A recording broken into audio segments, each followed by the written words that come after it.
What really happened with your host, Mike Rivero. The history the government hopes you never learn. Here is your host, Michael Rivero. And aloha, America. Welcome to our show today. It is Friday, February 15th, 2019. Thank goodness it's Friday. Thank goodness it's Friday. Thank goodness it's Friday. We have got a lot to talk about today. The phone lines are open, 800-313-9443. Mike is in our control room, ready to answer the phone, put you on the air with your comments, questions, and observations. And of course, this being Friday, the lovely Lady Claire will be joining us in hour number 3 with her unique perspective on the world. So let's get right on into it. Obviously, the top news right now, just now breaking, in Aurora, Illinois, there is another one of these mass shootings that seem to conveniently pop up every once in a while when the gun grabber agenda is running into resistance. Because, again, have you noticed how many states passed constitutional carry laws recently? And the gun grabbers, we have to stop that. Remember Columbine? That happened right after that state had passed a law, loosening gun restrictions here. And we are already hearing ATF and FBI are already on the scene, which, yeah, this is feds all over it here. And, of course, just in time to distract the corporate media from reporting on Donald Trump's national emergency declaration and the issues with the border. So apparently the shooting is at the Henry Pratt Company.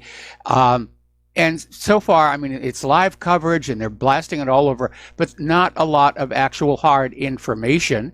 4 police officers injured, unknown number of civilians, one witness statement saying whoever it is shooting at everybody. It's almost starting to feel like a repeat of the Mandalay Bay shooting. So anyway, we'll see what happens. And, of course, I don't like to see anybody get hurt in any one of these false flag situations, but we'll see what develops. And if they actually find this shooter or not, or if they'll find an abandoned AR-15 tricked out with all the banned accessories or something. All right, so let's get into the real news for today, and that is, of course, that Trump has declared a national emergency over the border crisis. And he did something which I think was very clever, and that was he shifted the issue away from illegal immigration to drugs, human traffickers, and gang activity. And that was really a good thing for him to do, because the Democrats always fight back on illegal immigration. Oh, we love the immigrants, bring the immigrants in, they're going to vote for us, and you're being racist if you refuse to let illegal immigrants walk over the border. But Democrats really can't come back and say, oh yeah, we're in favor of drugs flooding into this country, we're in favor of human trafficking, and we're in favor of gang activity. So Trump was very clever on that. He got some good advice from somebody, or maybe he thought it up himself, but it was a smart thing to do here. Now, the U.S. House and Senate have approved the spending and border security bill to avert the government shutdown, and it's going to go to Trump for his signature. Now, this bill provides just $1.3 billion for fencing, which is not what Trump wanted, and Trump is expected to sign it. However, there are apparently provisions built into the spending bill that Trump apparently is not aware of, because there are provisions in there that allow state and local governments to refuse to have the wall built along their portions of the border with Mexico. In other words, trapdoors for the wall are already part of the legislation. And there's some other stuff in there that really isn't very pleasant for the American people. In fact, most of it isn't for the American people. There's money for Israel, and there's money for the war machine, and so forth. But Donald Trump came on out and basically said he's going to be using a combination of unallocated funds from the Pentagon and some revenues generated by trade deals, and he is going to actually set a target of $8 billion for the wall. And so it looks like it's moving forward. But again, back in, I think it was 1997, there was a bill passed by both houses of Congress to build 700 miles of border fence, of which only 33 miles were built. And nobody seems to know why the project was stopped and where that money went. Now, over at traditionalright.com, they had this great article, What the President Should Have Said. And instead of Trump's rather tepid speech here.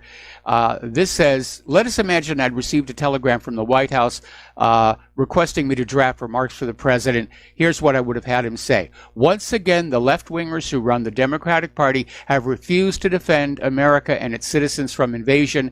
They demand that we leave our southern border open to anyone who wants to cross. Millions of people have come here illegally across the border, and the Democrats want millions more to do so. The American people need to understand why the Democrats want open borders. It is not because they want to be nice to little children. The Democrats have a strategy for taking and keeping power in this country, and that strategy is to flood the country with immigrants who they will register to vote, whether they are legal or illegal immigrants. They expect those immigrants to vote Democratic so they can swamp the votes of native-born Americans in a sea of immigrant votes. They plan to make every America a stranger in his own country. They want to make foreigners the real rulers through a corrupted ballot box. And yeah, that really is exactly what's going on. We're going to do a shout out to our on-air affiliates who are just now rejoining the network. And already the fight is on. Alexandria Ocasio-Cortez is already getting ready to introduce a bill to block Trump's emergency declaration. Now, this is setting us up ultimately for a constitutional crisis. Who's really in charge here? I mean, the president does have authority to declare national emergencies. That has been codified in executive orders going all the way back to Richard Nixon. And remember, the way that works, these executive orders, they're entered in the Federal Registry. Congress has 30 days to reject them. But after that, they become the law. So apparently, Alexandria is going to try and get Congress to overturn the emergency declaration, and Trump will be left with absolutely nothing. He should have held off signing that bill until he had the money locked in there. I mean, Pelosi was on TV earlier today screaming about how dare the president run around Congress. We have the power of the purse, and we will decide what the nation is going to be doing. And that's funny because I thought we, the American people, ultimately were supposed to choose the course of our nation, but I guess I'm being rather dangerously naive here. Over in California, Governor Gavin Newsom is out there saying to Trump, we'll see you in court. So the Democrats really, they're on the warpath. They want that border open. They want millions and millions of illegal immigrants coming in with their diseases and their drugs. And, you know, as long as they vote Democratic, it doesn't matter if the crime rate goes up or if the streets are filled with feces and litter. None of that really matters as long as they get those Democratic votes. It's disgusting. It's absolutely disgusting. Okay, tomorrow night, former FBI Deputy Director Andrew McCabe is going to be on the 60 Minutes TV show in which he admits something that is in his book, that he literally initiated an effort to try and get President Trump from office to basically overturn the results of the election, citing his concerns with the president's supposed ties to Russia, for which no evidence has ever surfaced. Okay? And he just calmly sits there and says that he attempted to gather enough people, enough support inside the administration to invoke the 25th Amendment to remove the president from office. Well, this is a coup d'etat. Andrew McCabe plotted a coup d'etat to overturn the results of the election and defy the will of the American people. That's not the way the United States is supposed to work. And I'd like to see a little more outrage. Of course, I know from the Democrat side, yeah, well, you know, we're only angry that it didn't succeed. But Trump's supporters should be out in the streets, you know, with hanging McCabe in effigy. You know, this is pitchforks and flaming torches time when you find out this kind of stuff is going on inside the government. So, I mean, really, you should be angry. I'm angry. I'm disappointed in Trump, but I'm very angry at the way McCabe tried to basically pervert the process of democracy in this country. Okay, over in the Congress, as you know, last week, Representative Alexandria Ocasio-Cortez embarrassed herself. That's the only word for it. And the Democratic Party, when she brought out her Green New Deal legislation, and it's one of the most absurd bills to ever be announced in Washington. And the details sparked immediate mockery, which led to Ocasio-Cortez and her people yanking an elaborate fact section off the internet and declaring it a distortion of the bill's reality. Really, it doesn't really say that inside. Yeah, it does. It says a lot of crazy things here. But I mean, this is a bill that aims to, among other things, eliminate every car, boat, and plane in America within 10 years. That is simply not practical. I mean, what are you going to use in place of boats, for example? And what are you going to use in place of aircraft? For example, if people from California want to come here to Hawaii. Well, it turns out there actually is a proposal in the bill to build a railway bridge from the United States to here in Hawaii. It's only about, 2,000, 3,000 miles here. And at some places, the ocean is 5 miles deep. So Mitch McConnell is going to force a vote on this to get the Senate on the record, whether they support this or not.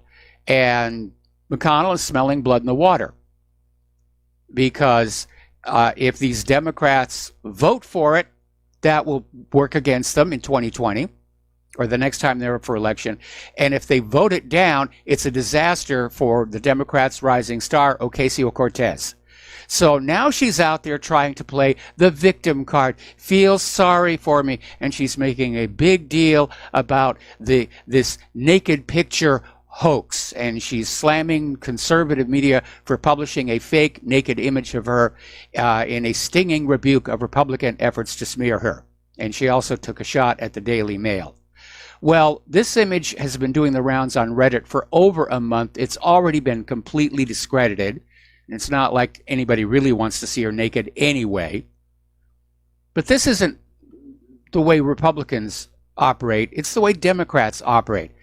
And I think the Democrats are also thinking she's going to be a one-term congresswoman.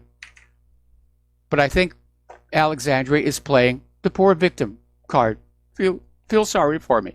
Backing that up is this article out of the Gateway Pundit, in which somebody was watching Ocasio-Cortez's Twitter channel and saw her likes go from 1,500 to 17,000 in just 10 seconds.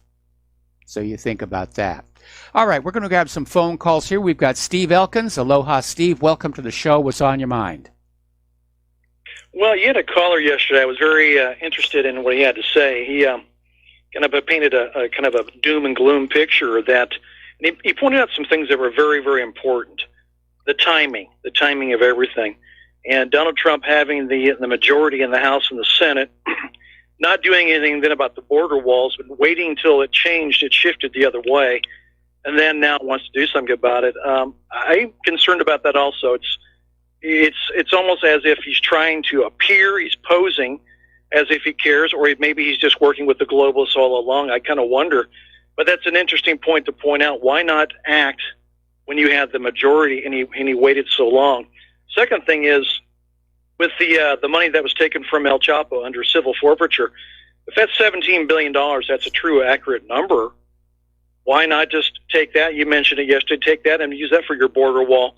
What's preventing Donald Trump from using that money? I have no idea what happens to civil forfeiture money that they take from us, but this is a large sum of money. It is a large sum of money. Normally, civil forfeiture funds are divided up among the various agencies involved in the law enforcement activity. In this case, this would be, I guess, FBI, DEA, various police agencies. But Ted Cruz has introduced a repeat of the bill that he introduced in 2017, saying, "Yeah, let's take this money and apply it to the border wall."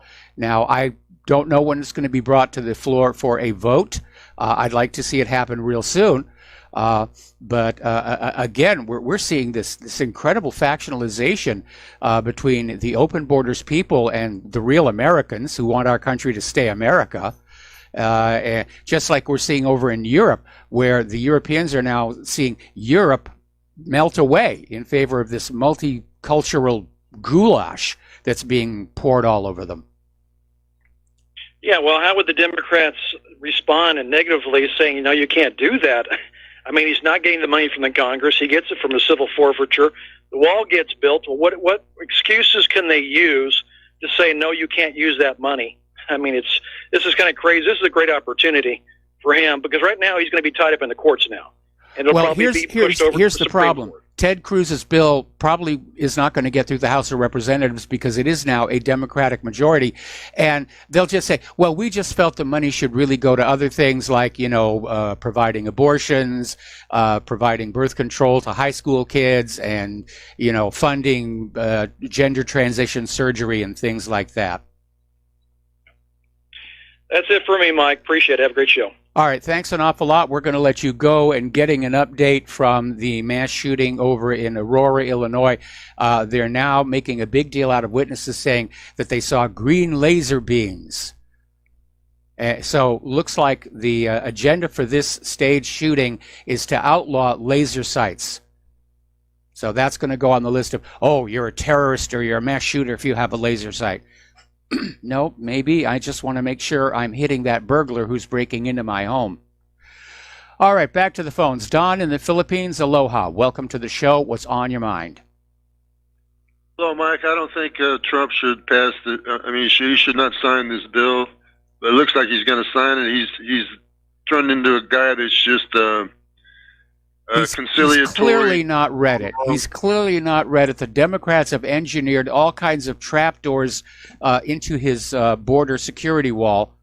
Yeah, well, nobody's read it. Nobody's read it. It's 1,100 pages. Nobody's read every word of it. And they're going to find out more things, more different sentences that they included in there that's going to... one thing, like you mentioned, that if any border town that lacks the cartels, which is a lot of those border towns, right? They're run by the cartels are in cahoots with the politicians. They can say, well, no wall here. Well, it's going to take these Mexican immigrants about 5 minutes to get the word to get around. Well, this is a city we can go through, and they're going to go through there, and you can build a wall all the way across the Arizona border. But if Nogales, Arizona, says we don't want the wall here, then they're just going to flood through Nogales. I mean, if that's so that this bill is no good, and Trump in general, he's just turned into the complete opposite of what I thought I was voting for. I thought I was voting for a guy who had nothing to lose. I thought he would just do what was right because he had nothing to lose. Instead, he's just he's turned into, I hate to use the bad word on your in deference to your on-air affiliates, but he's a vagina. So I'll let you go, Mike. Thanks. I think he's lazy. We've been hearing these stories about how he only works half days. There was another report that came out a week ago that was very troubling in that he doesn't actually read reports. He just relies on his staff to summarize, which allow the staff to spin things any way that they want. But I mean, apparently the bill allows Mexican cartel-connected Texas counties to stop the border wall. And we know there's been a lot of problems with drug money corruption in Texas. The bill gives protection to illegal aliens who sponsor unaccompanied minors. Local leftist politicians will have the power to veto the wall construction. And the bill does not provide funding for needed hires at Immigration Customs Enforcement. So it's a real bad deal. And, Trump, to do his job, he's got to do his homework. And clearly he is not. And he's out there playing politics. Anyway, listen, Don, we've got to take a break for commercials. Thank you for the phone call, and we will be right back. America, welcome back to our show here. And the corporate media, they are just totally focused on this shooting incident in Aurora. It's not news reporting. They're selling it. they're selling it. Ooh, it's horror, horror, horror, horror. They're making a big deal over the fact that a laser sight was in use. And, the timing is suspect. It's one day after the 1 year anniversary of Parkland, which a lot of people suspect was another staged incident. And, of course, it gives the corporate media an excuse not to report on anything else. And there's a lot that they should be reporting on, like the fact that the Warsaw Mideast Security Summit turned into an absolute debacle. We'll be talking about that a little bit later in the show here. Meanwhile, Tulsi Gabbard has introduced a bill to Congress that would prevent Trump from pulling out of the INF treaty. And I applaud her for doing this, but I'm not sure that Congress has that authority under the Constitution, because this is crossing over into foreign policy. And that's in the executive branch. Tulsi, I love you, and I admire it, and it's a great symbolism. I'm not sure it's going to get very far here. But Tulsi is attracting a lot of attention, and that's making a lot of people very, very nervous because she appears to be a genuine peace candidate. For one thing, she's the only Democrat running for 2020 who's actually been in a war zone. She was an officer in the Hawaiian National Guard on a combat deployment in Iraq. She served as a medic, but even though she's still in Congress, she still performs her guard duty. And she seems to be honestly anti-war. And probably that's because of her war duty. She's seen it up close. She's seen what it looks like, something that the other contenders for 2020 have not. If you go back and you look at the history of American presidents, you'll find those who actually were in wars became our most anti-war presidents. And Eisenhower being the supreme example of that. He was the supreme Allied commander of Europe in World War II. But as president, he was anti-war, spoke out against military spending. There was the famous Cross of Iron speech. There was his warning and his farewell address about the military-industrial complex. But one good thing that Tulsi is doing is she's driving the warmongering corporate media absolutely crazy. And she was on Morning Joe a while back, and Morning Joe, they're very pro-war. They're absolutely in lockstep. They don't have anybody working on the show who's not fully on board. So they were interviewing Tulsi, and panelist Casey Hunt came on out and said, "Do you think Assad is our enemy?" And this was in reference to Gabbard's meeting with Syria's president back in 2017. And Gabbard replied, "Assad is not the enemy of the United States because Syria does not pose a direct threat to the United States." And no, they do not. But here is the problem. In so doing, Morning Joe just reminded everybody that our kids are over there in Syria not to fight ISIS, but to regime change yet another country. And I'm sure probably those kids over there in Syria are being told, "Oh, you're here to fight the terrorists, you're here to fight ISIS." But Morning Joe just kind of They broke their own propaganda that way. And there's one thing for propaganda to work. It's got to be self-consistent. It's got to present a believable alternative reality to be imposed over the real reality. And when it gets this reckless and self-contradictory, it does begin to fall apart. And I think that's why Americans' trust in the corporate media is at all-time record lows, which is why the corporate media is wishing those of us in the independent media would just go away, which we're not going to do. Okay, Ilhan Omar is basically taking on the establishment. And, of course, she's being attacked and smeared as an anti-Semite. Because talking about AIPAC, and of course nobody in Congress wants to talk about AIPAC. The other day they were saying, well, yeah, we get some money from them, but we do all these wonderful things for Israel because we sincerely believe it's the right thing to do. Well, during the recent congressional hearing, she went after Elliott Abrams to account for his role in war crimes, the backing of death squads and genocides in Central America back in the 1980s. And he got very upset about it. And the new spin now is that Omar doesn't really care about death squads and genocide. She only went after Elliot Abrams because he's Jewish and she's a known anti-Semite. And therefore we can dismiss everything that she said about Abrams' past crimes in South America. It's irrelevant. This is just another example of Jew hate on display. Getting really pathetic out there. Okay, we're going to take another break for commercials and we'll be right back. And aloha, America. Welcome back to our show and an update from Aurora, Illinois. It looks like it may have been the real deal after all. The alleged shooter has been apprehended. So far, it doesn't look like anybody was killed, but people were injured. They're in the hospital with what are described as non-life-threatening injuries. And for all you AR-15 fans out there, the guy was using a pistol, and he has been identified as a co-worker in that Henry Platt plant. So it's a disgruntled worker situation. And of course, my next question is then, was he on prescription antidepressants? That's going to be my next question here. All righty. So getting on back to Omar, Ilhan Omar, and she kicked up a real fuss when she made a comment about AIPAC. Oh, you can't talk about AIPAC. You can't do that.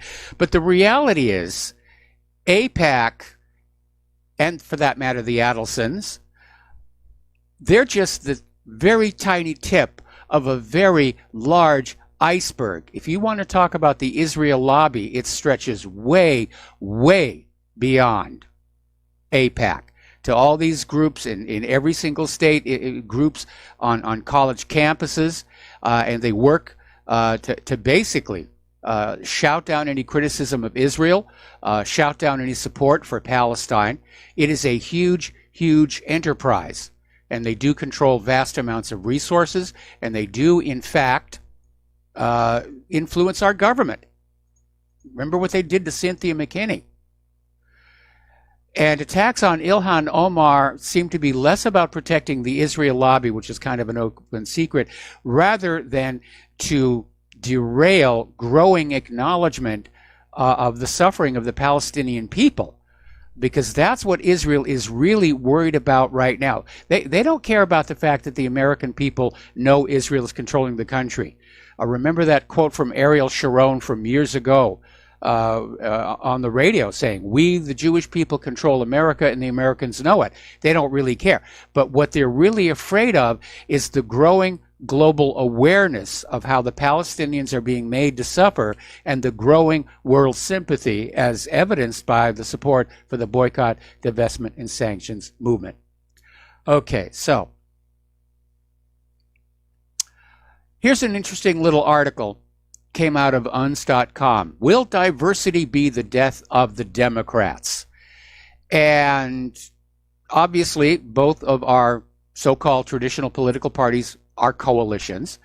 But the Democratic Party lately has been building its political platform on diversity, racial, religious, ethnic, cultural, and says it's America's greatest strength. So the Democratic Party is home to a multitude of minorities. It's the domain of the LGBTQ movement. And in presidential elections, Democrats win 70% of Hispanics, Jews, and Asian Americans, and 90% of African Americans. But lately, as the party continues to divide up people and turn them one against the other, it looks like it might be in the process of taking itself apart, of getting so many people angry with each other, they're not even going to want to be in the Democratic Party with each other. So this could backflash on them tremendously. All right, let's take a phone call from Al in Canada. Aloha, Al. Welcome to the show. What's on your mind? Hi, Mike. Pardon me, I'm phoning to talk to you about the Jewish lobby groups. They're everywhere. They're all over the world. Yes. Look what happened with Arthur Topham and the Brene Brith up here in Canada. You know? Yep. I mean, how does this happen? Well, it's a really good question, and it's obviously been building for a very, very long time. I mean, I remember, many, many years ago, the ADL was caught spying for Israel, spying on American citizens for Israel, and nothing happened to them. But they're obviously very much, they are in control of our government at so many levels. Look how many states have already signed on to these ridiculous laws saying that you can't support BDS and apply for state contracts. And it's rather stunning to see how all of these political people who are supposed to understand how the United States works, they're willing to throw away the First Amendment to please their Israeli masters. We really are under foreign puppet rule, and it's time for the American people to wake up to that and possibly get just a little bit angry about it. Yeah. There's also the JDL, and actually our federal government just recently recognized it as a terrorist group. Oh, that actually happened a while ago, and of course Israel is in the very States upset. It did, yeah. Yeah, but of course the corporate media doesn't report on that. But the JDL, has been accused of terrorism, and I'm trying to remember. There was this Irv Rubin, that was his name, was head of the JDL. Actually, was arrested for planning the murder of a Arab congressman. And the bombing of a mosque, but before he could get to trial, he was silenced in prison. Yeah. I mean, it's a shame that people don't really pay attention to any of this stuff. And just to get slightly off that topic, but it's kind of still similar, is when Donald Trump was tweeting about the Federal Reserve, David Rothschild tweeted back and. Wow. Whoa. Yeah, I remember that. Look at that. Like, that's right out there. Well, the private central banks are Israel's money machine. They suck the wealth out of nations, and then they use that wealth to buy that nation's government, and that's how they maintain control. Yep, and they can just print whatever they want, and they're doing it again, right? I have QE to infinity. And it's not just your country, Mike. It's a lot of countries that are involved in this sort of thing. It doesn't matter if the central bank is private. They're still calling, the shots are still being called in Brussels. So, who are they working for? Not working for us. No, they're not. Working for the bankers. Yeah. Government serves the money. Government serves the power. That's it. Thanks a lot, Mike. I appreciate your time. You have a good show. I'm going to be listening. All right. Thanks an awful lot. Well, that makes one there. Anyway, article coming out of TexasTribune.org. The blue dots in Texas red political sea. And this is an analysis, and it included this map about, Texas is traditionally Republican, but they had this district map showing where it had shifted over into Democratic country. And looking at that map, it's obvious that almost all the blue dots are right along that leaky border. It's a political invasion is what's going on. Now, there's been a lot of talk around the internet that Ruth Bader Ginsburg has actually already passed, and apparently it's been picked up by some of the independent media, and I urge caution on this one, that we not get set up for a huge embarrassment. But for what it's worth, the Daily Mail and other media institutes are reporting that Ginsburg was back at the Supreme Court today, and she apparently attended the justices' closed-door conference, at which they're weighing whether to add new cases and finalizing opinions in cases argued in the fall. Now, a lot of people are saying, well, why wasn't there a picture of her arriving or something like that? Because all of the pictures that were being used to illustrate these articles are stock shots from earlier. But I think at this point, I have to say, I understand people are concerned that if she passed away, there would be a strong motive for Democrats to want to hide that, to deny Donald Trump another conservative Supreme Court justice. And it wouldn't be all that far-fetched if you remember Generalissimo Francisco Franco in Spain, the dictator of Spain, and he died, and that was hidden for like months, and eventually became an ongoing joke at Saturday Night Live. So who knows what could happen. Maybe they went over to Westworld and had another Ruth Bader Ginsburg made up. But at this point, I'm not inclined to bite at these little bits of bait saying that she has passed away. And if she did make it back to the Supreme Court, good for her. Good for her. Okay. Turning to the war zones, of which there were a lot, and this next story is an illustration of why I thought it was unwise for Donald Trump to unwind Obama's attempt to normalize relations with Cuba. Cuba has gone public saying that the United States is moving special forces and preparing a Venezuelan intervention.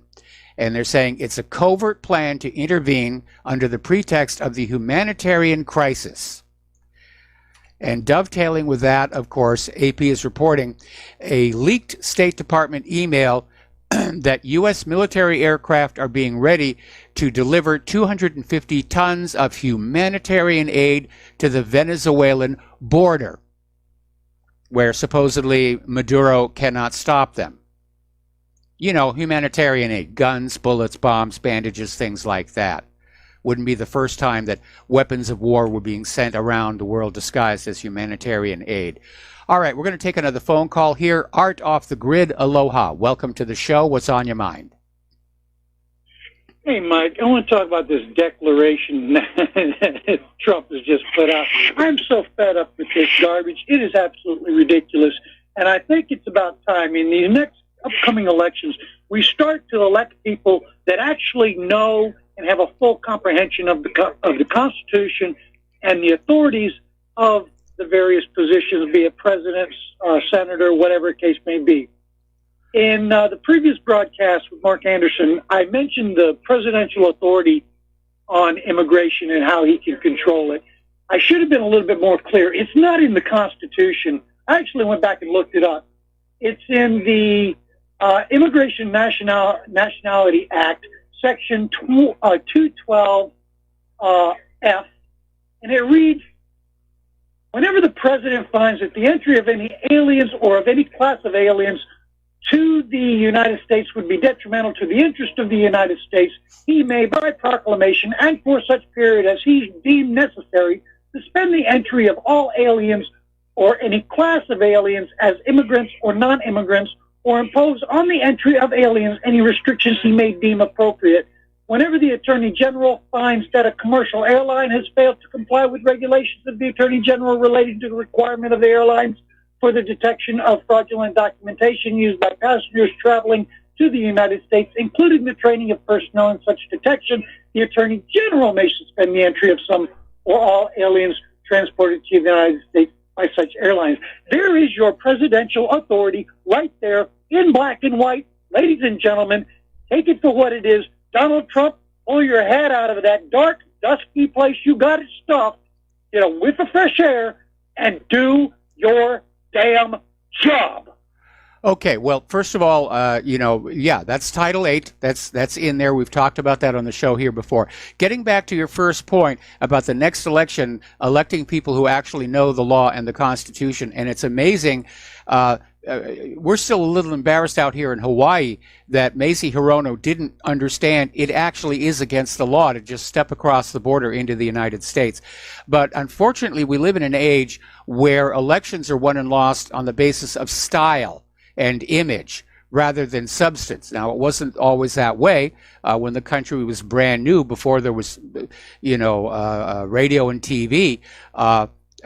Candidates had to give speeches. They had to demonstrate that they had a grasp of the situation. Elections were won and lost on oratory. And today they're won and lost on who's got the best clothing and the best hairstyle.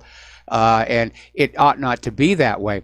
The other problem is, of course, that long before you and I ever step into a voting booth, the candidates are already whittled down to those that are going to support the status quo. We saw that especially in 2016 when the Democratic National Committee rigged the primaries in favor of Hillary Clinton over Bernie Sanders.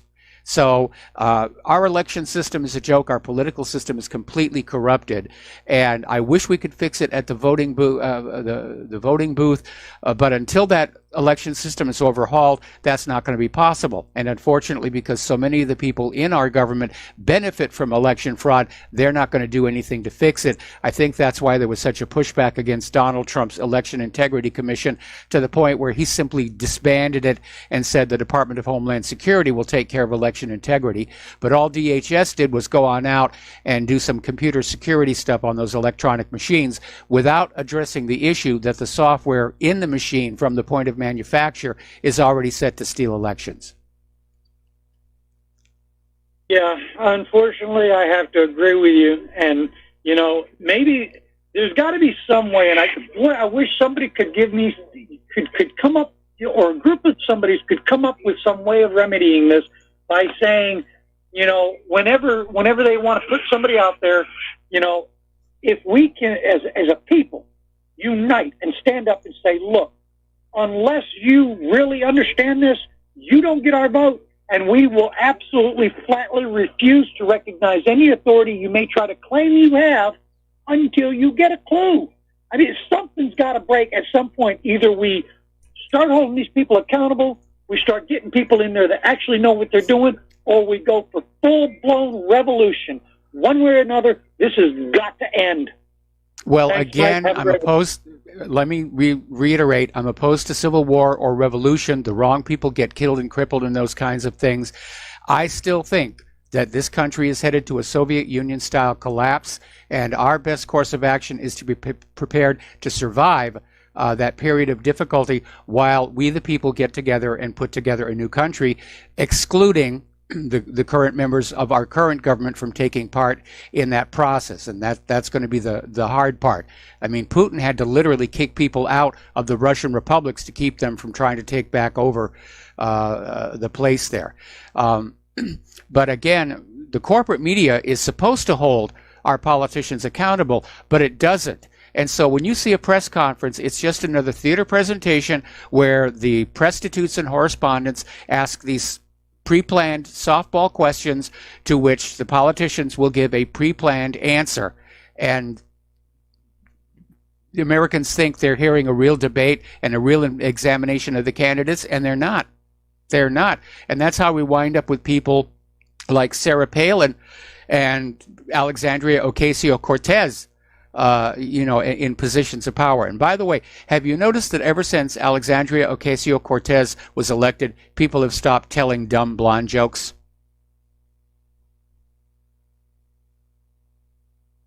Okay, I guess that one didn't work. All right, well, thank you for the phone call, Art. We're going to let you go here and take another break for commercials.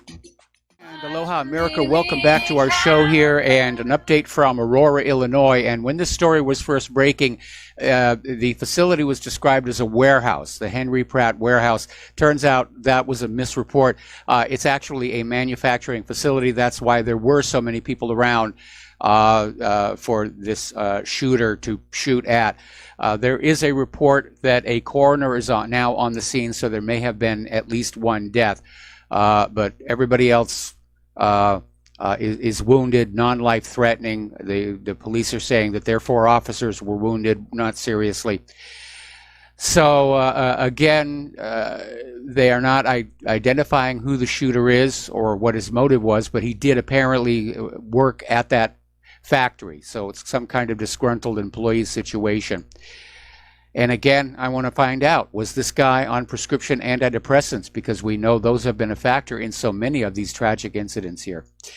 Getting on back to the war zones here, Venezuela has basically announced they are forming an anti-U.S. coalition to oppose a military intervention and support Maduro as the legitimate president of Venezuela. And apparently there are more than 50 countries hopping on board the coalition, including Russia, Cuba, China, Iran. And they're saying they're doing so to defend the key principles of the United Nations Charter, which are being violated by the United States in Venezuela, not to mention several other countries. This coalition is less about Venezuela and more about we need to get the rule of international law back. Because the real rogue nation in the world today is the United States. story out of the original antiwar.com. American politicians from the two main parties have found something they can agree on. Oh, more interventions in Venezuela. And again, they're out there saying, oh, it's a humanitarian crisis. Well, that's the result of decades of economic war by the United States against Venezuela.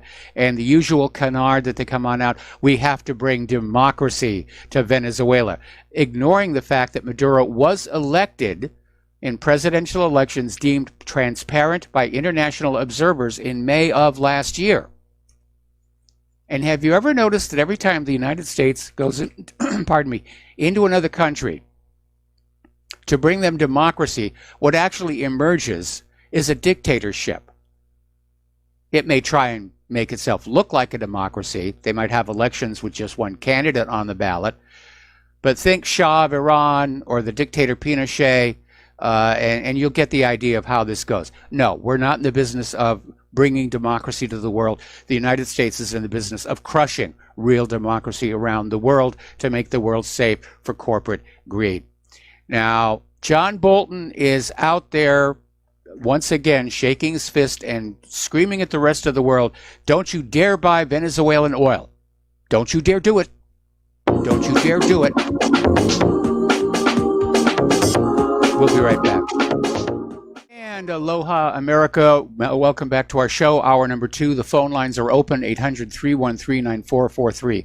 Over in Syria, the U.S. commander who's been leading the war against ISIS is out there on CNN saying that he disagrees with Donald Trump's decision to pull troops out of Syria and warned that the terror group was far from defeated, which is kind of pushing it because as of last report, ISIS is down to a single square mile of territory, which is not a strong position.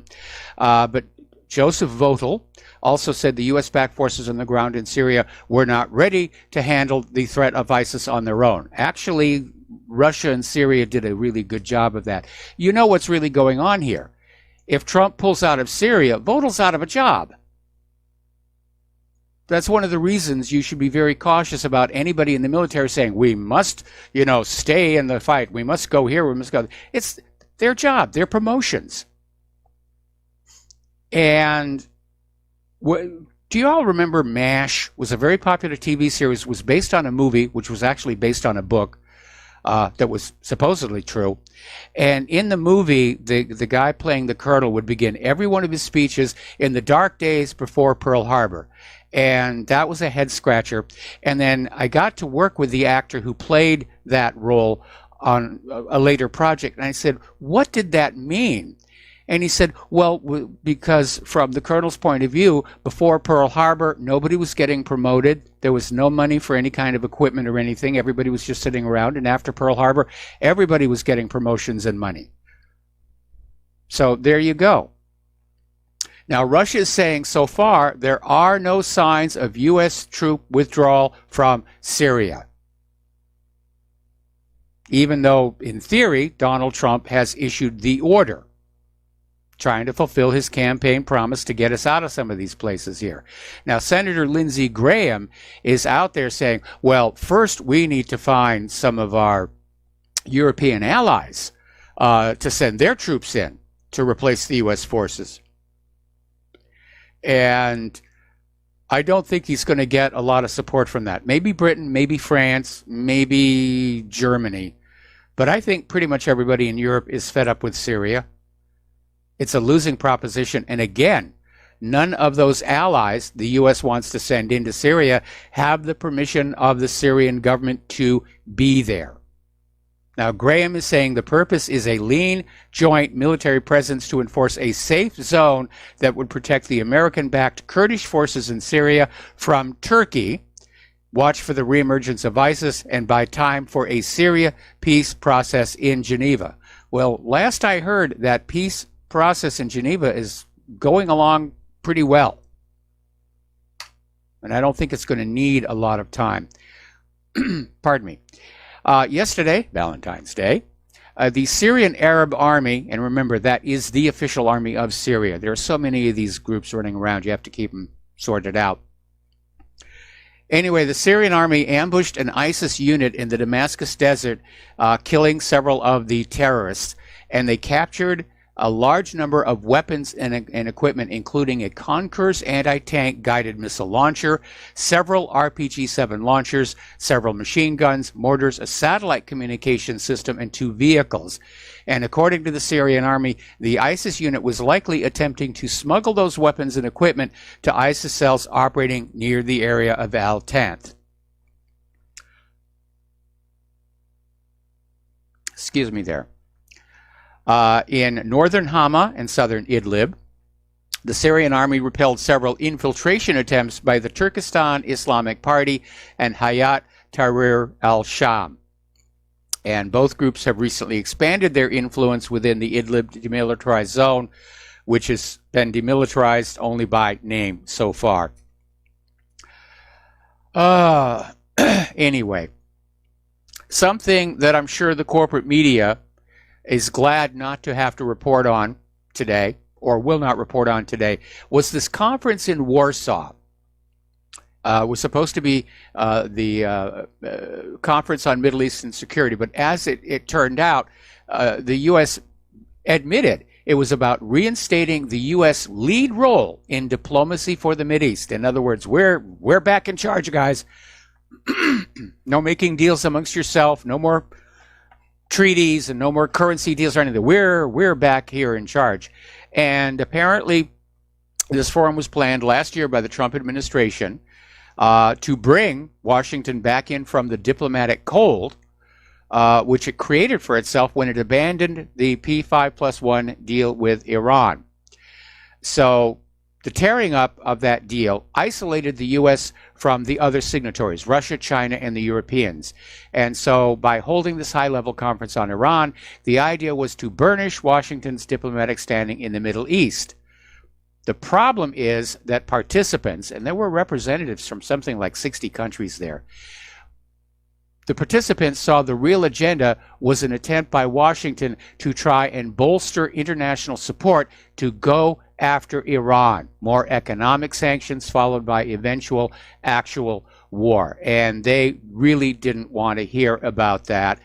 And a lot of observers are saying this thing really didn't work. In fact, there was another article out of Sputnik News saying that the conference went off the rails, and they're putting the blame on Secretary of State Mike Pompeo, who just went over the top, jumping the shark with all of his talk about, how evil Iran was, and they wanted to bring back the Holocaust, and they wanted to kill all the Jews in the world, and those evil imams.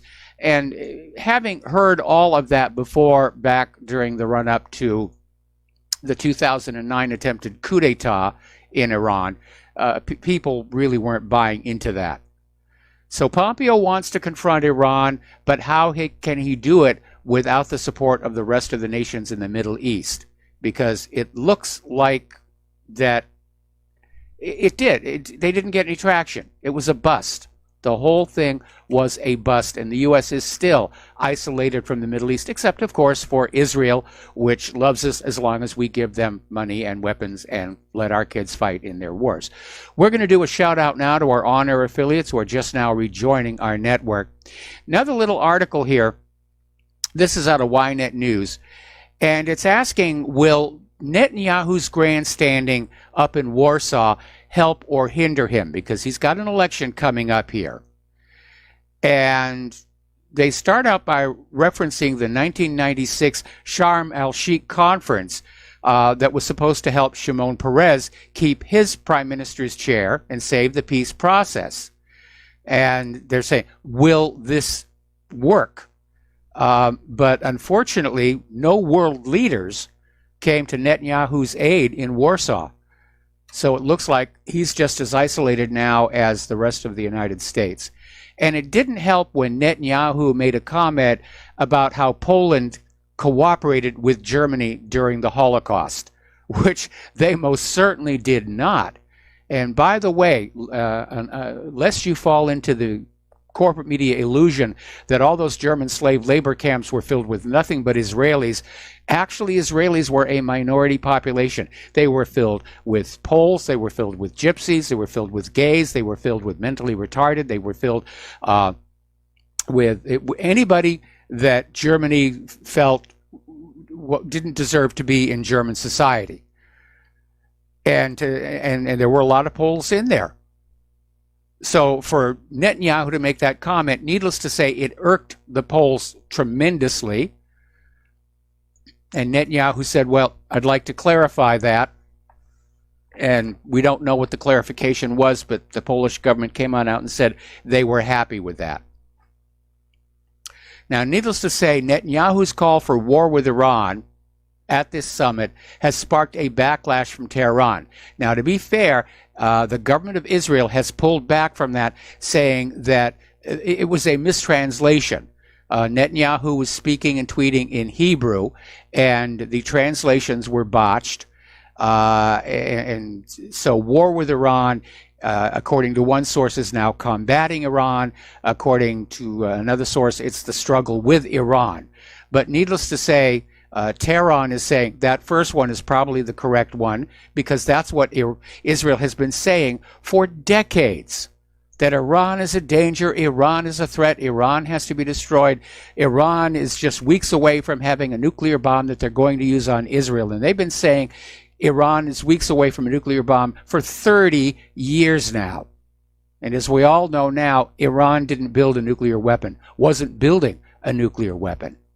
And even if Iran had a nuclear weapon, they're not just going to haul off and nuke Israel, because Israel has hundreds and hundreds of nuclear weapons backed up by the nuclear arsenal of the United States of America. And the Iranians are not warlike. They have not initiated a war of conquest against another nation in 200 years. All right, let's take a phone call from Gary in Arkansas. Aloha. Welcome to the show. What's on your mind?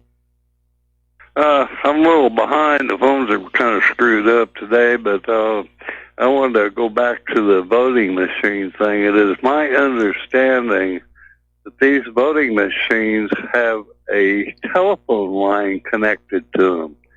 Now, that machine should be a standalone item, and there shouldn't be any telephone communications in or out of the machine until they tally them at the end.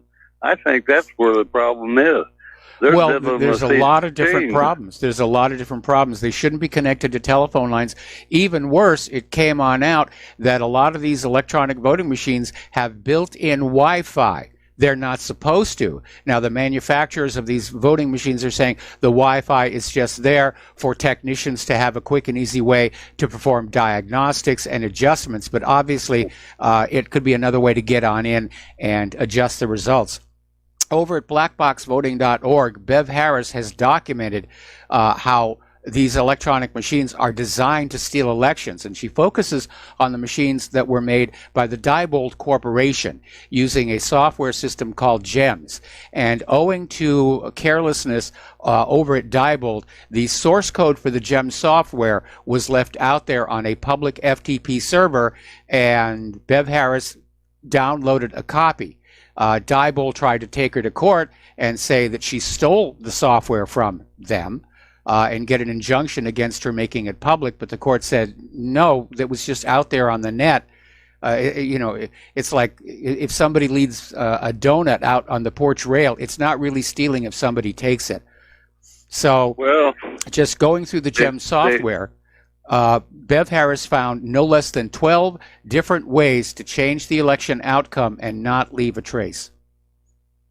I know one thing, that the ATMs made by Diebold never make a mistake at the bank.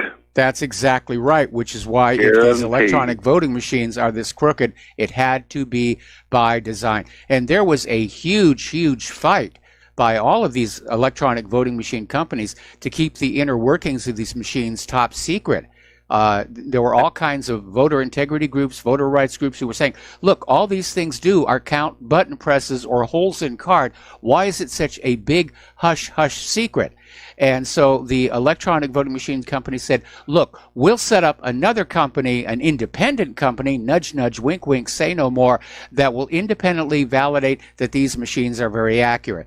But it doesn't really matter because, first of all, the machine can have an honest mode, and then by simply sending a single card through it, it can be flipped into crooked mode. Yeah, there's so many problems with this. I'm in favor of paper ballots, and those ballots are counted at the precinct and never leave it, and the tally is shown up on a screen after they're all counted, and they have both parties present, etc., and they have a foreman, and, the old-fashioned way. I agree with you. In fact, if you'll go over to my website, whatreallyhappened.com, at the extreme upper left, underneath that hopelessly outdated photo of myself, you will see there's an article, How to Have Honest Elections.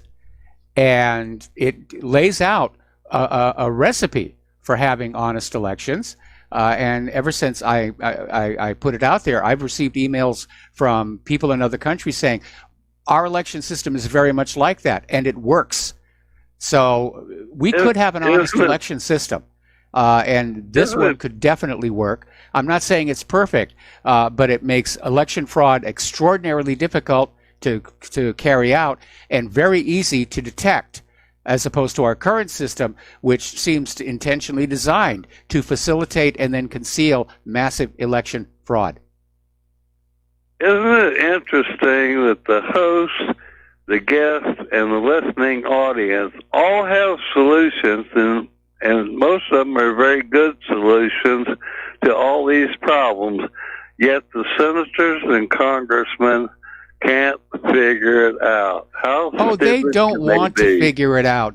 They're the beneficiaries of this crooked election system. They want to have a political system where the big money people can literally buy the elections, and of course, then Congress will do favors for the big money donors. Right now, our government serves the money. It serves the power. It doesn't serve the American people. It hasn't served the American people since before the Civil War. It doesn't serve me. No, it doesn't serve me at all. I'm just a little Social Security cashier. But I'll tell you one thing. I paid all that money in for my health care and my Social Security check. So they act like it's a gift to me. That's horse-pucky. Yeah, it is. I paid that money in. There ought to have been interest accrued on it. They borrowed and stolen out of the Social Security fund. It's pitiful. I've had my say. Thank you. It's a very good show. All right. Thank you very much. And yeah, that's the way government actually works. I mean, it's not like the government makes any of its own money. They take it from one group of people, and then they give it to another group of people and say, here is our gift to you. Vote for me next election. That's how this whole thing works. All righty, getting on back to Israel and Palestine, there's a very troubling YouTube video, and it's talking about how Israel's siege on the Gaza Strip is making it difficult, if not impossible, for cancer patients to receive any kind of treatment. Now, over the last, I think it's 11 years now, Israel has controlled and restricted everything going into Gaza. And very often it causes severe drug shortages in Gaza hospitals. It's also been a real problem with all the people being wounded in these Great March of Return protests who are being shot by the Israelis. They don't have enough materials to treat them as well. But getting on back to the cancer treatment, they're talking about these patients who are being turned away because the hospitals just don't have the cancer treatment medicine. And basically, it amounts to a very slow death sentence. Now, here's the point I would like to make. Israel justifies the blockade of Gaza by saying it must restrict materials that Hamas could turn into weapons. But how does one make a weapon out of cancer medications? Just something to think about. We have another article about cancer medications further on down that might actually put a different perspective on this. Okay, former Israeli Defense Minister Avigdor Lieberman yesterday is out there saying that the next confrontation with the Gaza Strip must be the last. In other words, he is advocating for Israel to simply go on in and take over the place and make it part of Israel again and just get it over and done with.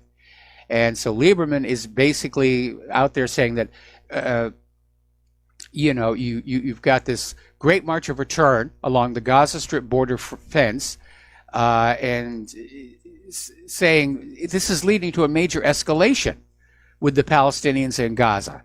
And he says it's going to happen within the next year. And he says it's time to just put an end to this.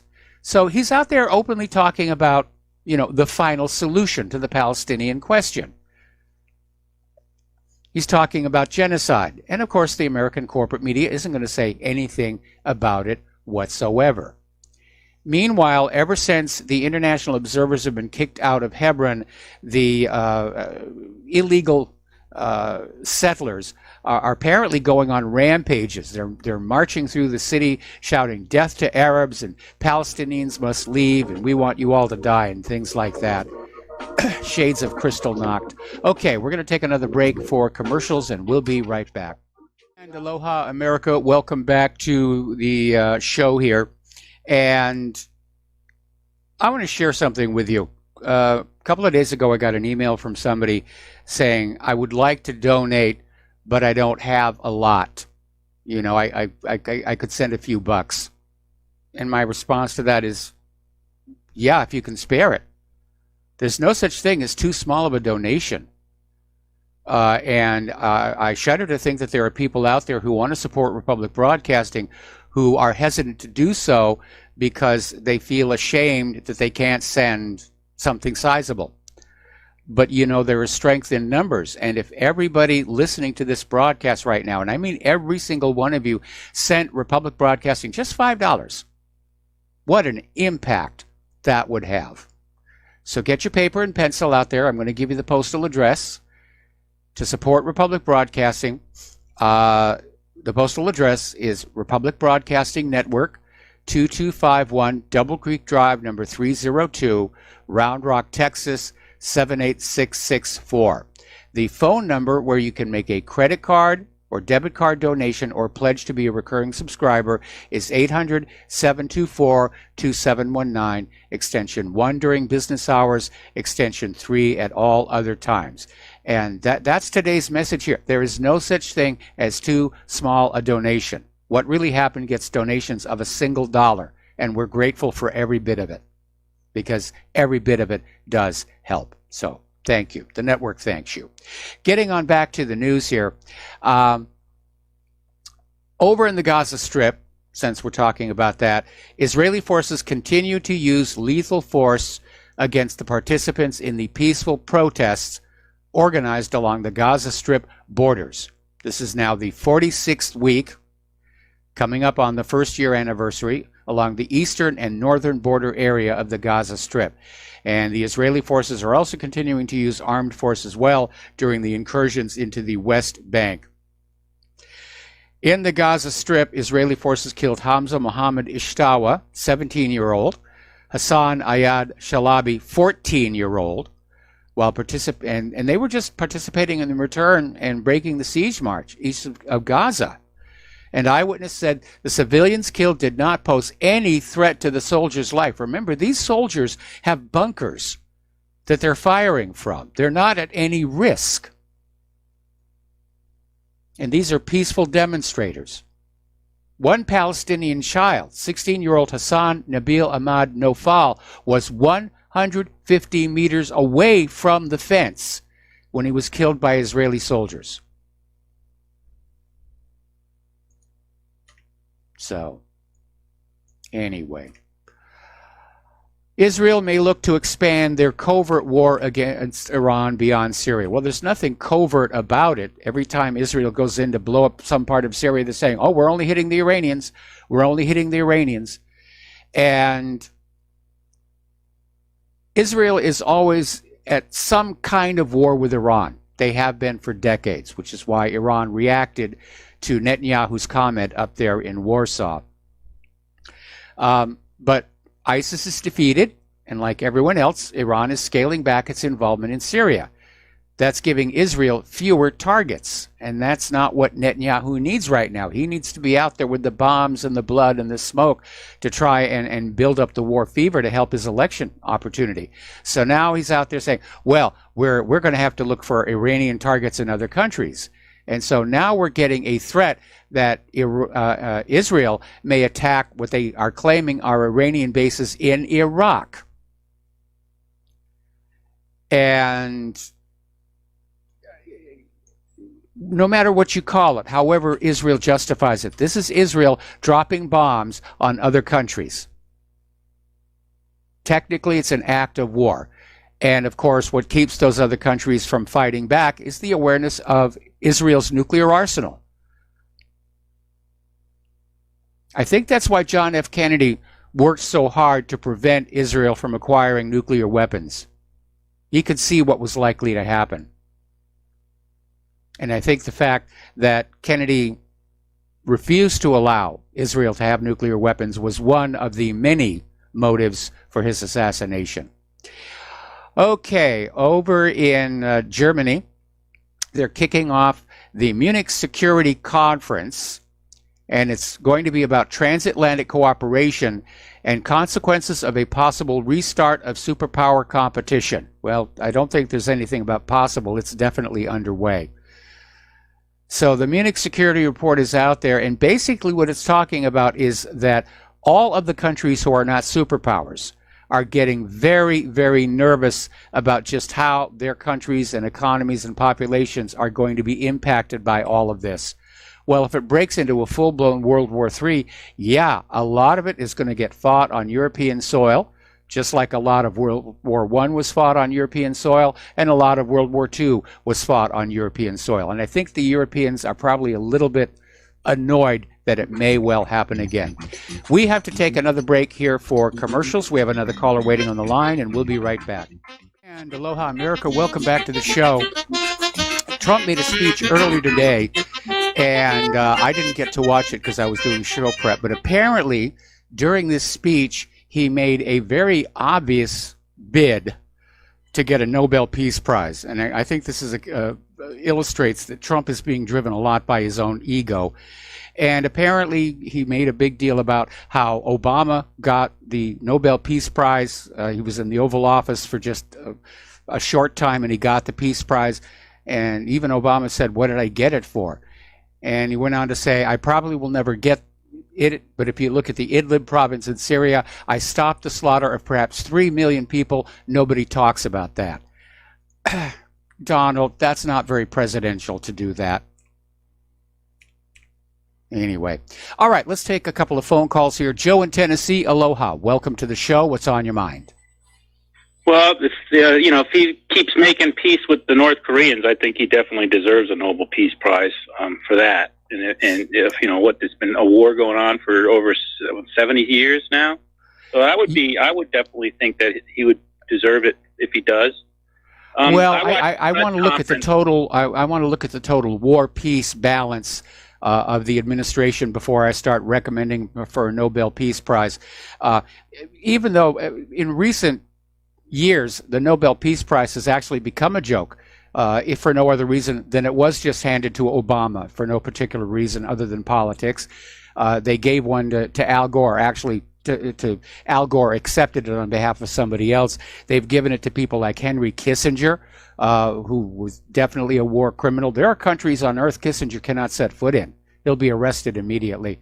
So, and again, this is one of those things that are handed out to get you to think, oh, I should listen to this person because they've got this gold thing on the wall or on the shelf. And don't listen to people who don't have plaques and medals and stuff because obviously they don't rate in our society. Well, if giving him the Nobel Peace Prize prevents him from starting any more wars, I'm all for giving it to him. So didn't work for Obama. Didn't work with Obama. They gave him the Nobel Peace Prize, and he was out there, with all this stuff going on. Yep. Hey, I watched the press conference after his speech, and it was interesting to me that, of course, the lapdog media, deep state lapdog media, and I didn't ask one question about the FBI coup attempt and the 25th Amendment. Against Trump, and it's just interesting to me. Like, that should be one of the biggest stories out there. But of course, the left or deep state controlled media, CIA controlled Mouthpiece Mockingbird media, didn't ask anything about that. And in a way, you have to blame Trump for that, because he's been in office for 2 years and he has really done nothing to put right-leaning journalists and libertarian journalists in the presidential press pool. So he's going to be getting asked all these left questions or deep state, really, because they're not left. They're really deep state, CIA. And it's really his fault on that. And it's kind of sad to see, because he has control over that press pool. He could be feeding it with really people. Not really, because I think what happened, I mean, when Trump first came into the White House, there was talk about how some of the stars of the independent media were going to be given press credentials, especially Alex Jones. But my understanding is that the current corporate media basically sent a message, we'll walk out if you do that, or at the very least, if you think you've been treated badly by the corporate media, it's going to get a lot worse. And so the corporate media basically exerted their control over that press room. Well, that's a shame, because he is the president. He should just tell them, well, go ahead and walk. The other thing I wanted to bring up quick was Nancy Pelosi's brooch. I don't know if you've been seeing that, but she's got the old fascies gold brooch on her lapel. And it's you want to talk about left-wing fascism right in your face. I mean, that's what fascism derives from, the bundle of sticks called the fasci, which is Latin, which is what she's wearing on her pin. She's trying to show that she's powerful. She's sending out a message. She is, people. But don't forget, on the front of the House of Representatives, on either side of the dais, there are two fascies on the wall. It is the symbol of the House of Representatives. That, yeah. But, I mean, to me, it's like her wearing that. If it was somebody from the right wearing that, the left would be going completely crazy and calling them fascists, because it is a fascist symbol. Well, I think Pelosi's wearing it and sending I think her message is she's Speaker of the House. That's why she's wearing it. And that is the symbol of the House of Representatives. Well, I think a little deeper than that. I think these people are very symbol alert. I mean, they're very literate when it comes to symbology, and they send messages. I think ever since she was reelected as Speaker, she's been trying to pretend like she's in charge. She's the president. Oh yeah, she's trying to usurp more power, and this is a power move to me. It's more than just a decorative choice, or she's definitely trying to send a message. And there's a lot of occultic things that go on in government and in the secret societies and all and I think that you have to look for these symbols and look deeper in what's going on here. I mean, Trump is a Freemason. The Pelosi comes from a mafia Illuminati family. So there's a lot of I dabble in this stuff. But I'm curious by it. And to me, it's very in your face. She wore it at the State of the Union. She wore it the other day. She never wore it before. I mean, she was Speaker, when Obama was president. I never saw her wearing that brooch. So, I think there's more of a power play here than, Well, there's no question about that. There was that quote that Nancy Pelosi, in an interview, came out and claimed that the Constitution says the Speaker of the House is equal to the President, which is definitely not in the Constitution. Anyway, Joe, I need to let you go. We're going to take one more phone call, then we're going to close the lines, because I got a lot of news to get through before the lovely Lady Claire arrives here. So let's go to Billy in Pennsylvania. Aloha, Billy. Welcome to the show. What's on your mind? Hey, buddy. I haven't called in for a while. Love your show. Hope Claire's doing better. She is. Yeah, that's great, man. Because I heard from your other shows she was sick or something. I hope she's doing better. No, about a year ago, she suffered a serious back injury, a fracture, And but in the last month, she's really started to show some real improvement. Oh, that's great, man. I wish the best for both of you. You're like a true patriot. So thank you. Love your show. It just really pains me to say this, but because I really, when he came down the escalator and started saying everything that everybody was scared to say, I was really, I still love Donald Trump, but I'm very, very disappointed on what's going on with the wall thing. So I personally went down to Spencer's Gifts, and they had a doormat with his picture on it, and I bought a copy of Art of the Deal, and I sent it to the White House with a little note that said, "What happened to that guy?" Yeah, good question. What happened to that manager that we saw on The Apprentice? We'd like to see him again, and now he's out there saying, "Please give me a Nobel Peace Prize. Please, sir, I want a Nobel Peace Prize." And it pains me to say this, but if he really is that great of a negotiator and a businessman, why are you putting us through this? Because it ain't all about you and the Democrats. It's about us. We need that wall. It's like, if you really are that good, stop being a doormat for these people and stop caring about what they say. One more thing, boss. Alex Jones had this segment on Bob Mueller that I've been trying to call Alex Jones with this idea to try to put a bug in his ear saying, that was a great thing that you just did, but you really should do a documentary on all these rats, all of them, like the Rat Pack. Call it the Rat Pack. No disrespect against Sinatra and his guys, but call it the Rat Pack, and do a documentary on, all of them. Loretta Lynch, all of them. The Clintons, all of them, and just run it all the time. Just keep running it, and each, and then focus, because the more they don't bring these crimes to everyone's attention, they're just letting them, ride the bus down the street, and everyone's going to forget about it, focusing on all these stupid things like that governor or senator that's talking all this, crazy liberal stuff about green this and green that, while the real criminals, the attention's getting taken off of them.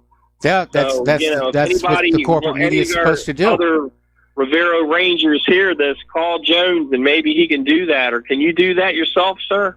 Not really. Alex Jones and I, we used to be friends. In fact, he actually got me started in talk radio, a little more than 10 years ago, for which I'm grateful. But we parted ways over our respective views of Israel. And so I still have a high regard for Alex Jones, but he's not going to want to hear from me or anybody who supports me. Anyway, Billy, we got to let you go. We're running short on time, and I've got some news I want to get to before the lovely Lady Claire joins us. So we're going to close the phone lines right now. A former head of NATO's military committee has slammed the U.S. withdrawal from the Intermediate Range Nuclear Forces Treaty, saying it's extremely dangerous for Europe. And this comes after Washington had suspended its obligations under the agreement that ended the arms race between the East and West back in the 1980s. Now, at this point, both the head of NATO and Russia are saying they have no intentions of starting to build and deploy new missiles. Whether the United States will unilaterally do so, of course, looks like they might, because apparently they're already tooling up this factory out in Arizona. But apparently, retired Air Force General Harold Kujat has sharply criticized the U.S. for terminating the INF Treaty, calling the move a betrayal of the security of the European allies. So everybody is looking at what's going on with all these treaties that are being withdrawn.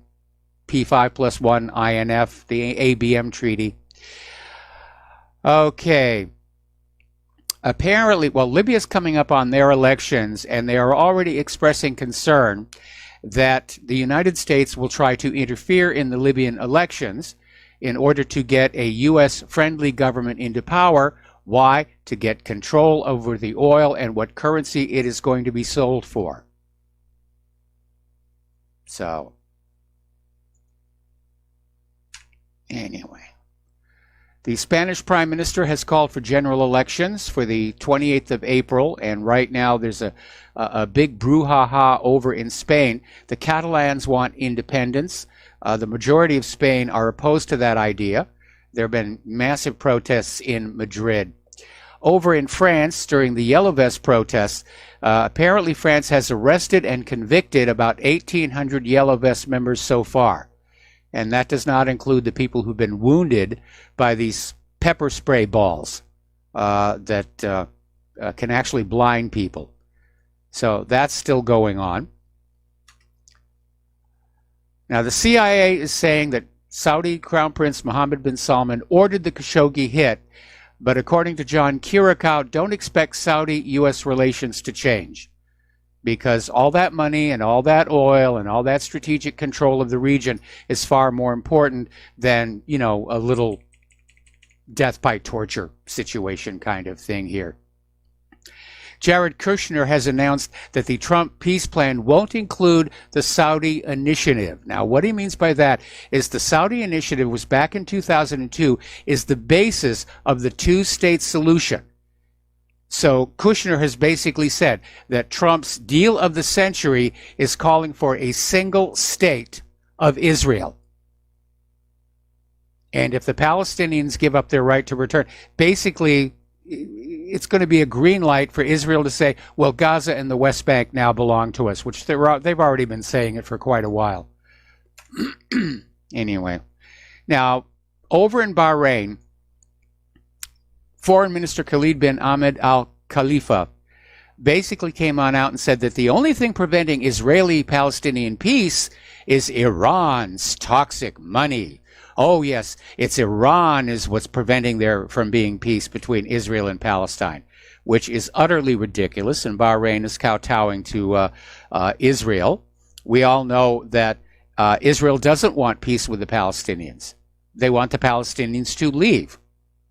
Israel's idea of Mideast peace is we want that piece over there, and then we want this piece here, and then we want this piece here. It's the Golan over here, and then we're going to take a piece of Lebanon, and then we want a bigger piece of the West Bank.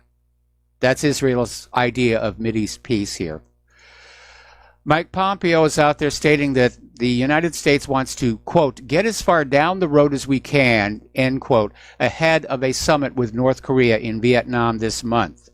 And Pompeo says he's sending his team back to Asia for further discussions around all issues discussed at the groundbreaking Singapore summit last June between Trump and Kim Jong-un.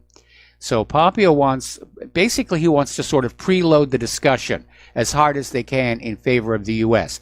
But Trump is saying that, yes, he will meet with North Korea's Kim Jong-un in Vietnam on February 27th and 28th. And I don't know that anything is going to come of it. And of course, Kim Jong-un's stature in the world goes up every time he gets to meet with the President of the United States of America. But there is still this impasse in that North Korea has made several gestures to go along with what Trump and Kim Jong-un discussed. They've closed down their nuclear test site. They've dismantled a rocket test stand. They returned the remains of American soldiers who had died in North Korea, and now they're waiting for the United States to offer some kind of a gesture in return, and it's not coming because the U.S. attitude is you give us everything we want first, then maybe we'll do something nice for you. It's a bad habit they've picked up from Israeli negotiators. Meanwhile, North Korea, possibly expecting that things are not going to work out all that well, is now working on sanctions-proof energy technologies, and they're focusing on two different areas: tidal power and coal-based synthetic fuels that could greatly improve living standards and reduce its reliance on oil imports and thus its vulnerability to sanctions. And apparently finding an energy source that isn't vulnerable to sanctions has been a top priority for North Korean officials for quite some time. And Kim Jong-un used his New Year's address last month to call on the country to radically increase their production of electricity. Now, North Korea is not doing any more development on nuclear energy as part of their discussions with Trump. But tidal power can be made to work, and it is clean. We'll be right back after these few words. And And aloha, America. Welcome back to our show here. And we're coming up at the top of the hour and the lovely Lady Claire. We've been talking a lot about Russia's new out-of-the-box weapons, and we keep hearing more and more about them. Apparently, Russia has a new stealthy strike unmanned aerial vehicle, and it apparently is quite potent. And it's called the S-70 Okhotnik B, and its first flight is planned for later this year. And it's an independent design. It's not a carbon copy of the Neuron or the X-47B. Remember when Iran hacked a U.S. drone and brought it down? Immediately that technology was spread on out, and everybody said, oh, they're going to be making copies of it. No, this is something new. And apparently this is very, very stealthy drone, even down into the infrared. It's able to greatly reduce the heat of its turbofan exhaust, and it flies at high subsonic speeds. Apparently it's got an afterburner, which says it might actually be capable of supersonic speeds, but why would you do that if you're trying to be stealthy? Because you're going to be leaving shockwaves all over the place. Apparently it also has onboard radar, so it's quite sophisticated. Meanwhile, the Department of Defense is going to begin negotiations to start buying 485 Lockheed Martin F-35s. Ooh, lots and lots of planes here. 485 of them. They still can't get them to work, but let's go ahead and give them money anyway. And the Joint Program Office is saying they're not going to speculate about prices during the negotiations. They're hoping to keep it somewhere around $80 million a unit, but they expect the price of the F-35A to fall. Well, that's nonsense. No weapons platform ever drops in price. The defense contractors will add stuff onto it and say, oh, well, we had to upgrade this and add this, and sorry, the price is a little higher in the next unit of it here. All right, we're going to get a little bit of economic news in here before the top of the hour. The retail apocalypse is greatly accelerating in the early stages of 2019. People just don't have any money. They're starting to talk about Carmageddon again as well. Payless is going to close all 2,300 of their stores amid their bankruptcy plans. Payless has been trying to locate a buyer, but nobody wants to buy the company. And yet the government and the corporate media keep telling us the economy is fine. The economy is fine. Now, amazingly, Alexandria Ocasio-Cortez cheered the decision by Amazon to scrap its plans to build an outpost in New York that could have created 25,000 jobs. And now we're getting word that Amazon does not have a plan to build it anywhere else. So it may be a signal that Amazon is expecting a slowdown in business. And they want to be concerned about costs here. We were talking about all the millions of Americans who are 3 months behind in their car loans. There's now a surge in delinquencies, and that may threaten the auto loan bubble. Okay, there's the music time for station identification. We'll be back with hour number 3 after these few words. Aloha, America. Welcome back to our show, hour number 3. And for those of you watching on YouTube, yes, we are wearing our yellow vests, which were sent to us as a gift from one of our listeners, and we're very, very grateful. Yes. Yes. So we are in our new raiment here, as it were. Yes. And as they say in France, liberté, égalité, fraternité, sororité, et seulement la paix. Seulement la paix. What I just said in French, liberty, equality, brotherhood, sisterhood, and peace. Peace, especially peace. We need a lot of peace right now here. Yeah. Okay, so what's the first thing you want to talk about here? I wanted to talk about President Trump's coming up on the aspect of AI for the military. Yes. That was kind of an interesting place that he put it, because he made the observation that it's going to affect every single facet of theater of war out there. Well, it sounds really good, and I know it's going to result in a lot of funding for AI research, which Trump has already made a priority so that we can maintain an edge in that technology. But unfortunately, the real world is that the U.S. military has not had a lot of luck producing solid, reliable software. We know that it was a software error that led the USS Vincennes to kill that Iranian passenger jet. Yeah. We know it was a software error that was probably behind the accidental shootdown of TWA 800. Yes. We know that the software for the F-35 is still said to be years away from being perfected. And these are non-AI applications.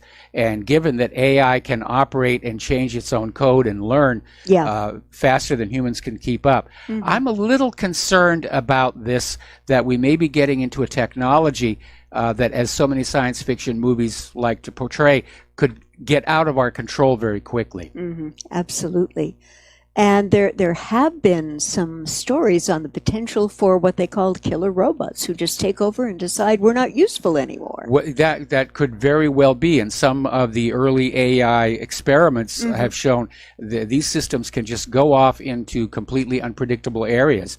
There was some early experiments with AI natural speech processors where they had these two AIs talking back and forth. And in one experiment, they simply evolved their own language, which people couldn't understand.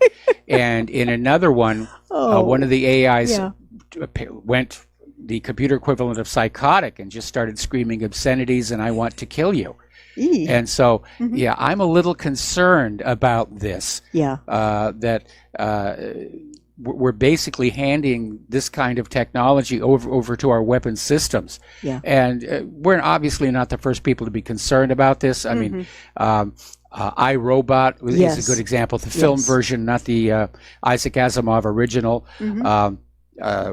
War Games, Colossus, the Forbin Project, and of course all the James Cameron Terminator movies. Yes, absolutely. But hopefully, if they can get it under control, it sounds like something that would really be wonderful. Well, it's interesting technology, but again, the idea that it's being applied to machinery designed to kill people and blow large holes in other people's property, I'm a little less enthusiastic about it.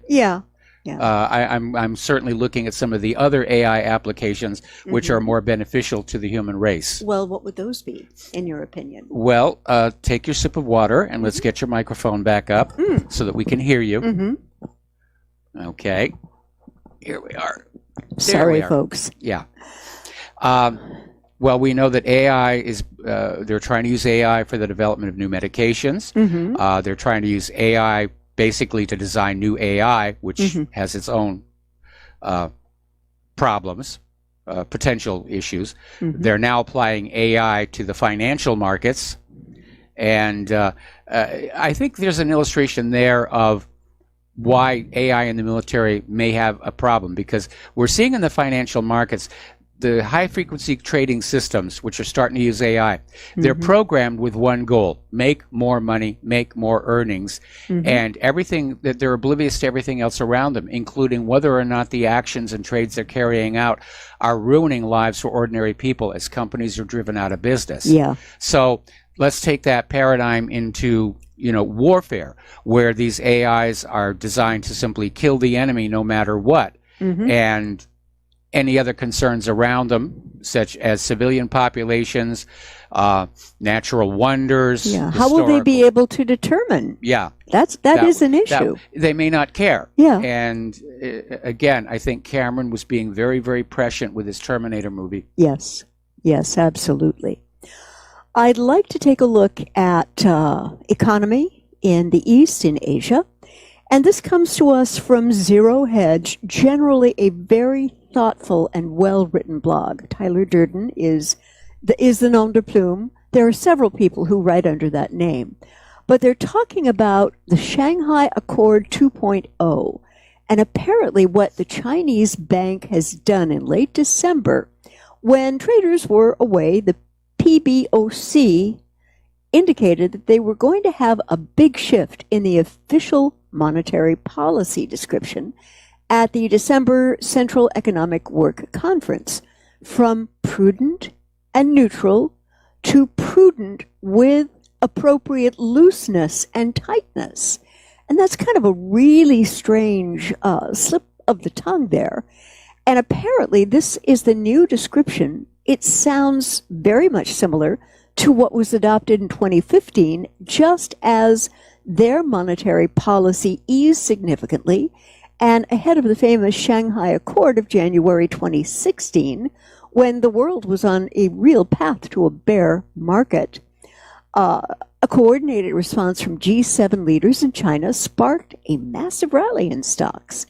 And what China did was to unleash another massive credit injection burst, which impacted the global economy for the next year.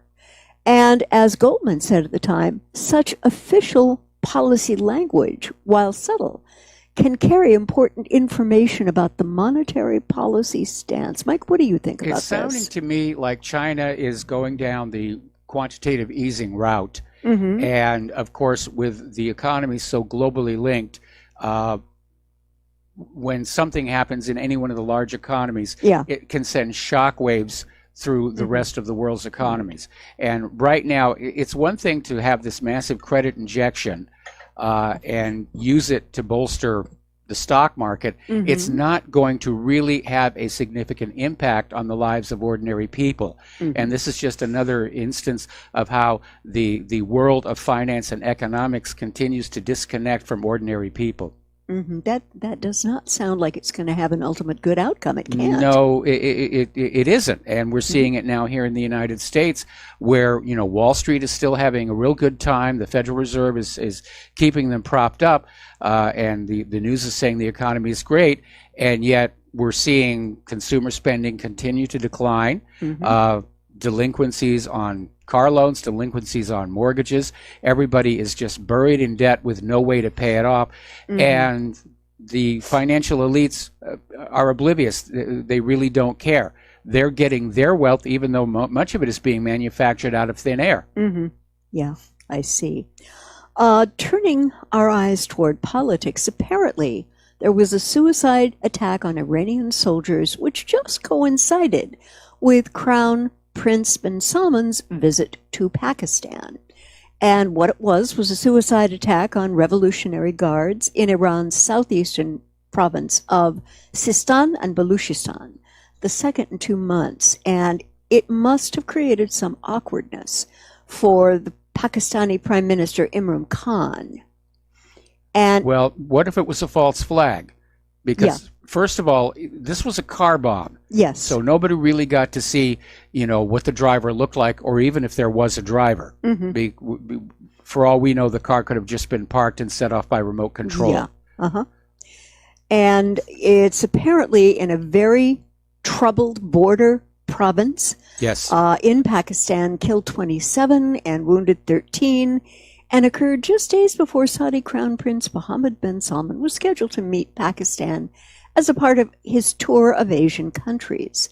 And while Baluchistan is set to figure prominently in Prince Mohammed's talks with Mr. Khan, the attack was also coinciding with a U.S.-sponsored conference in Warsaw, widely seen as an effort by the Trump administration to further isolate Iran economically and diplomatically. Well, I'm not sure exactly why there would be a linkage between this car bombing. Well, yeah, I can see where that might have been intended to send a message. And the message may be lost because, as we reported earlier in the show, mm-hmm. that Warsaw Conference turned out to be a debacle. Oh. They did not accomplish what they wanted to accomplish. No, they didn't get which at was all. to rah-rah and say, let's all agree we're going to pile up on Iran. Yeah, and that thing about the statement of war that Netanyahu made. Yes. There's an English translation into the Hebrew for war, and it means exactly the same thing in the Hebrew language as it does in English. Well, yeah. Yeah.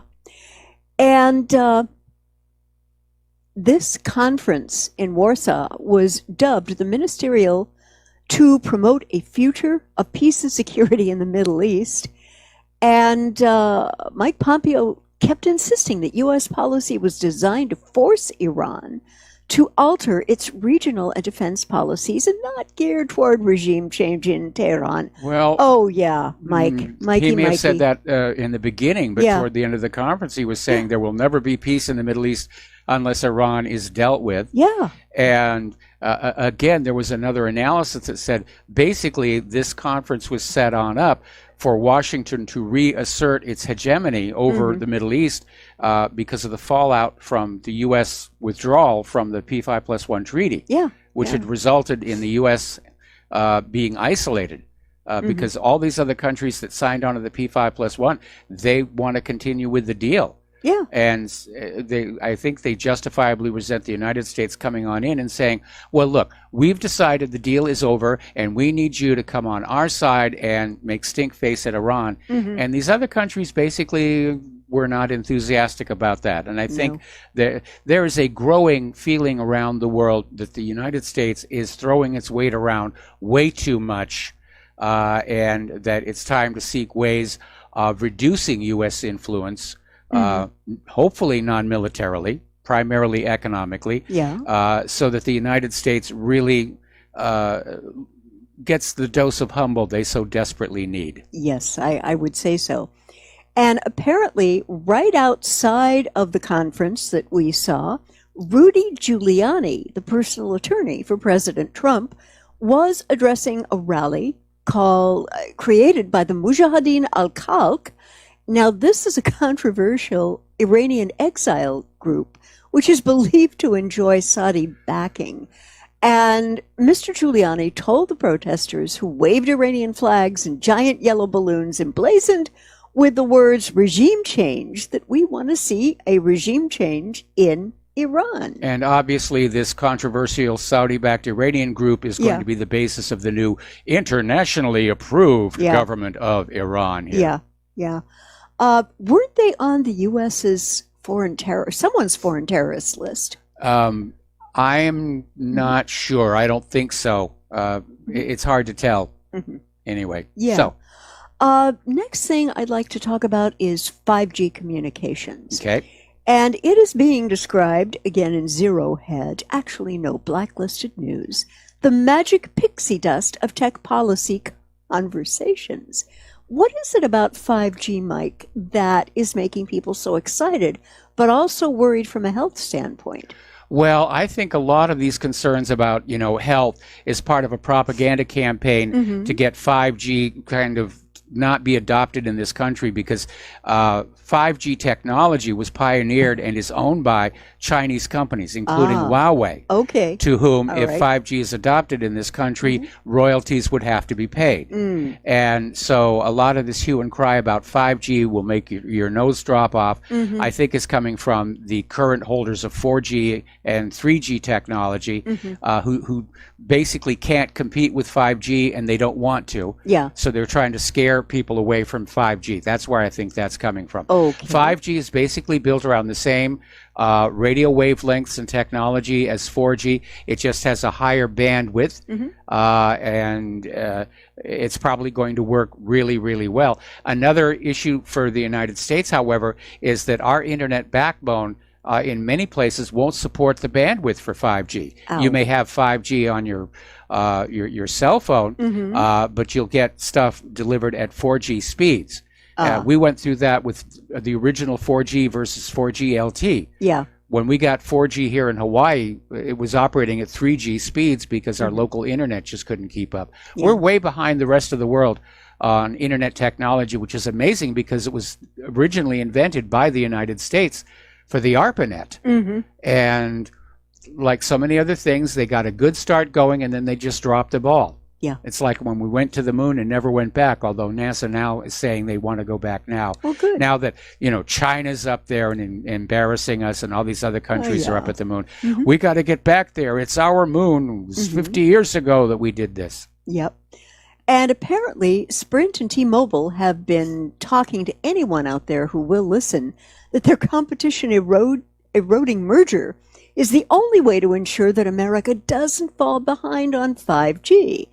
And this is, in fact, despite the fact that both companies are on record clearly stating they both could have easily deployed 5G independently, And that same argument popped up again this week during merger hearings on Capitol Hill, as did the well-weathered claim that the merger is essential if America wants to beat China in the rush to 5G. Well, I don't know why that would be a factor, because we here in America are not going to be using China's 5G, and people in China are not going to be using American 5G. All right, we're going to go ahead and take a phone call here from Dustin in New Jersey. Aloha, Dustin. Welcome to the show. What's on your mind?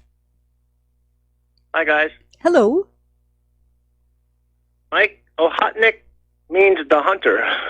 That stealth drone Russia has. Yes. Yes. And Mike, you're right with the 5G. That has to do with containing China technology-wise. That's why they're going around to Canada, and trying to get Germany on board and France. But China and Russia, and India, that's like half the world, right? So, how many? It doesn't matter if the U.S. don't have it at all.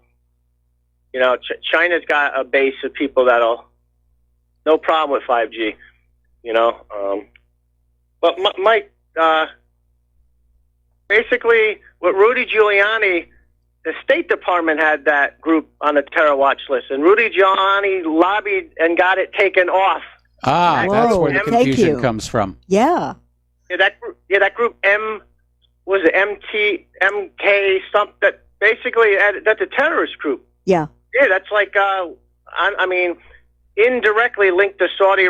They're like Wahhabi, So if you want to know who probably put the bomb in the car on the side, it was probably them. Maybe they had information that Republican Guard were going past that area. This is the kind of tricks these people pull, Mike. Remember when they shot up the parade? Yep. Yes. Iran. So Rudy Giuliani, he lobbied for them. So he's not like Mr. Clean. No, he never has been. He still has questions to answer, like, who told him that Building 7 was going to collapse? Yeah, absolutely. Isn't it amazing, though? He's in that group. And you realize that he's in that clique. Yes. Mm-hmm. It's a shame. I don't know, Claire, what do you think, like, with Trump with the border wall and all? Like, what the whole him signing this thing? Do you think he, like, pulled the funny one on us? You know what I mean? Like, is there a part of you that thinks, like, we've been duped? Well, I wish that his people had been more proactive in reading about all the places where he couldn't build these national monuments, sanctuaries, etc., because the bill is full of more holes than Swiss cheese. And California today has come out with a legal action. Governor Newsom has come out with a lawsuit preventing the federal government from doing that. Okay, well, we've got to take a break for commercials. Thank you for the phone call, Dustin, and we will be right back. Aloha, America. Welcome back to our show here. We're going to go back to the phones to Sean in North Carolina. Aloha, Sean. Welcome to the show. What's on your mind? Hey, Mike. Wanted to talk a little bit about all the people calling about the wall. I think at this point, the wall is kind of irrelevant. If he built a wall a month ago, we're still we're in the kind of trouble that the only thing, in my view, that's going to save this country is a hot civil war, and I'll tell you why. We have a problem with legal migration here in this country. So if he built the wall a month ago, yes, it's going to keep the illegals out, but we have a problem with legal migration here. Let me tell you why. Left has painted a picture to all the legal migrants here that the white wealthy is the devil in this country.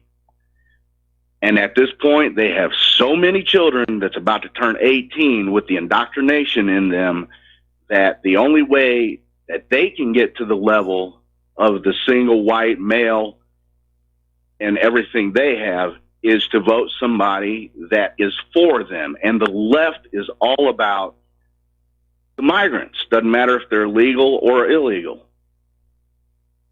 And we're going to get to a point when those children severely outnumber us that we'll never win another election as it is, even with a wall keeping the illegals out. it's already too late here. One of the two has it's to a be real. removed. I agree, it's a problem, and the Democrats, they're so far along with this plan, they're not even hiding it anymore.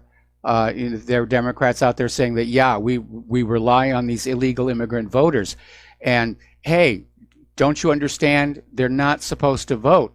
And at which point they scream, "Oh, you're being a racist. They have a right to come here and they have a right to vote." No, they don't. Read the rules. And like I said, we're dealing with people who don't really know what the laws are. Yeah. Our Senator Mazie Hirono had to be told during a congressional hearing that there's actually a law against stepping across the border from Mexico into the United States of America. And you talk about clueless, but it's all this politics and ideology, and our government is really factionalizing to the point where it could easily crumble in the very, very near future. Mm-hmm. And again, while I'm glad the wall is getting built as a temporary stopgap, the real way to stop the illegal immigrant problem is to just start enforcing Title VIII. And that's the elephant in the room. Why aren't people enforcing Title VIII? Because the laws are already on the books. If they cross the border, kick them back on over. If somebody on this side of the border helps them out, put that somebody in jail. If employers who give illegal jobs, they need to go to jail. People who are providing sanctuary, housing, transportation, any kind of aid to undocumented immigrants, they're guilty of Title VIII violations. These mayors of sanctuary cities, these governors of sanctuary states are guilty of all these Title VIII violations with 1 count per illegal immigrant. So if Title VIII were to be enforced, these mayors and governors are going away for the rest of their lives. They're going to be going away for longer than El Chapo is. Yeah, to me, it's come to the point where, they're making it clear that, they want a complete takeover. They want to get rid of all the Americans that they possibly can to be taken over by migrants. I mean, they're passing laws that if you're an American citizen, you can go get a legal abortion, but they're all about saving these poor, innocent migrant children. Doesn't matter if they're with MS-13 or whatnot. If you're an American citizen, they're trying to do, and they're doing this in Europe. Here's the irony. Listen to this. If a policeman, if a woman is on her way to have an abortion and somebody recklessly hits her, and when the cops show up, they're going to be charged with double murder. Not in New York. But if York. she makes it safely to that abortion clinic, that's completely fine. Not in New York. They had a case. What kind of country we live in? Okay, Sean, there was this case in New York where this guy murdered his pregnant girlfriend, and because of New York's new abortion law, he was not charged in the death of the baby. That's how crazy it is. What's going on is the globalists want to go into every part of the world, get rid of the, shall we say, indigenous, hereditary, multi-generational population, and replace them with immigrants as part of this effort to basically take the human race, put them into a blender, hit puree, and pour out this blended race of workers for the future. And that's really what's behind all of this. And that's the reason for all of this anti-white agenda here in the United States of America. And we're seeing in Europe, and even the French yellow vests are saying it appears to be that the European Union wants to get rid of the French and the Italian and the German people and replace them with people from Africa and people from the Middle East. Anyway, Sean, we got to let you go. Thank you for the phone call. Thanks, Mike. We're going to close the phone lines again, and we'll be back after these commercials. And aloha, America. Welcome back to our show here. And Claire, you've got a story up on your talking points I think is very important, and it actually gets back to something I mentioned earlier in the program. Okay. Apparently, we are looking at Saudi Arabia and the upcoming secret nuclear war. Well, I got a news flash for you. It's very difficult to keep a nuclear war secret because of all the noise it makes. Yes, okay.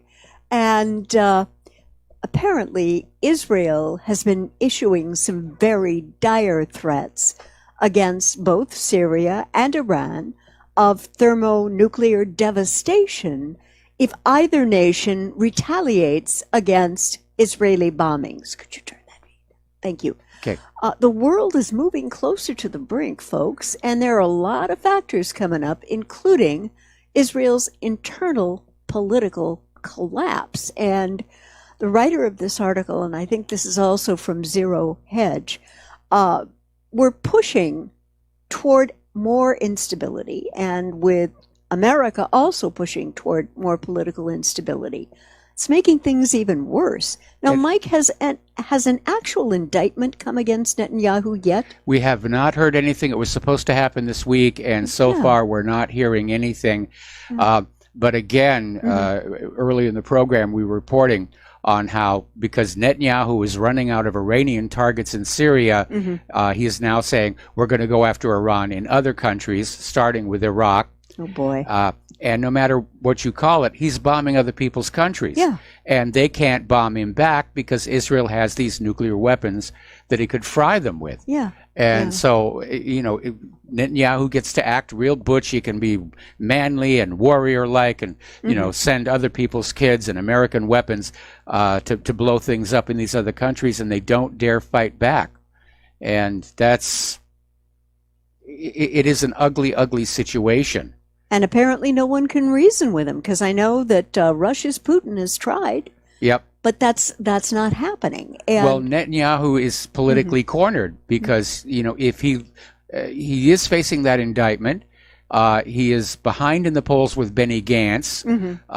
And Benny Gantz is not much better than Netanyahu. In fact, I would say Benny Gantz is probably slightly to the right of Attila the Hun. Oh, ouch! Not good. And is out there already campaigning on the settlements are important for Israel's spirituality and security. So Gantz is also on board with this idea of eventually annexing Gaza and the West Bank and saying this is now all Israel. All you Palestinians get out. Absolutely. And apparently there is a lot of nuclear proliferation going on. Yes. And new ones are clean. Let's back up a bit here because you missed an important part. Okay. They're talking about how most nations have secret organizations that investigate nuclear proliferation but monitor the use of nuclear explosives. Now, we used to have one in this country. It's probably been replaced by now. But do you remember when Valerie Plame was outed? Yes. As a CIA asset. Yes. And, the company where she was working, Brewster Jennings and Associates, turned out to be the CIA's facility for tracking third world nuclear weapons. And it just got utterly destroyed by this outing of Valerie Plame.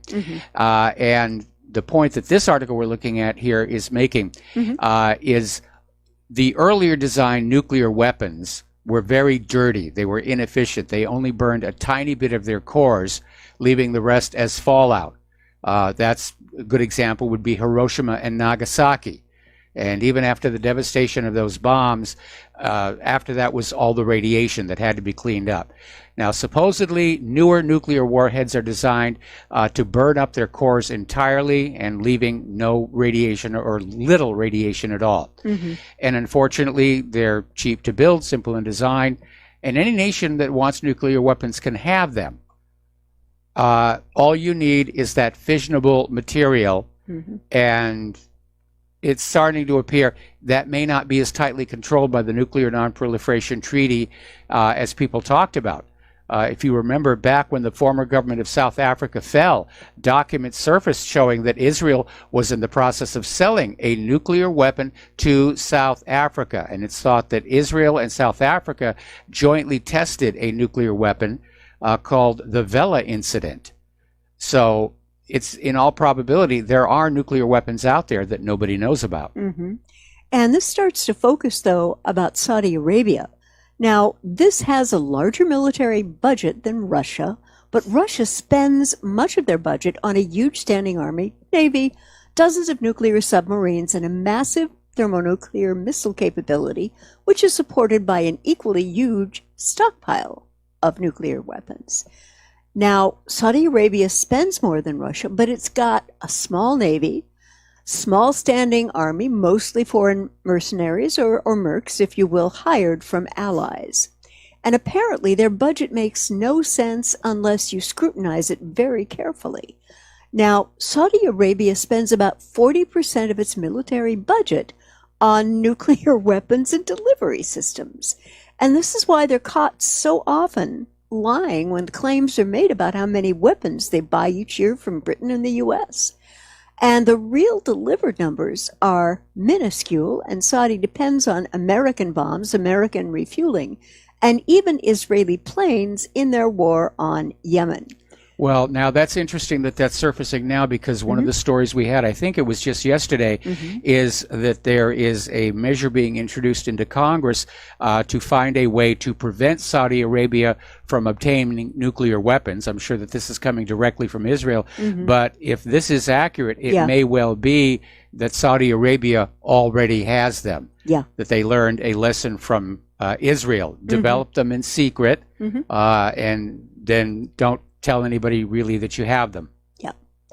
And there was an article from CNN, the Clinton News Network, October 13th of last year, and the figures from Britain are skewed even more. Now, President Trump made the observation that he didn't want a $110 billion arms deal he brokered with Saudi Arabia to unravel over allegations that the Gulf Kingdom had murdered a journalist at its consulate in Turkey. Yeah, we got lots of journalists. Yeah, but his comments are missing the mark on a key fact. Saudi Arabia has so far only followed through on a $14.5 billion in actual purchases.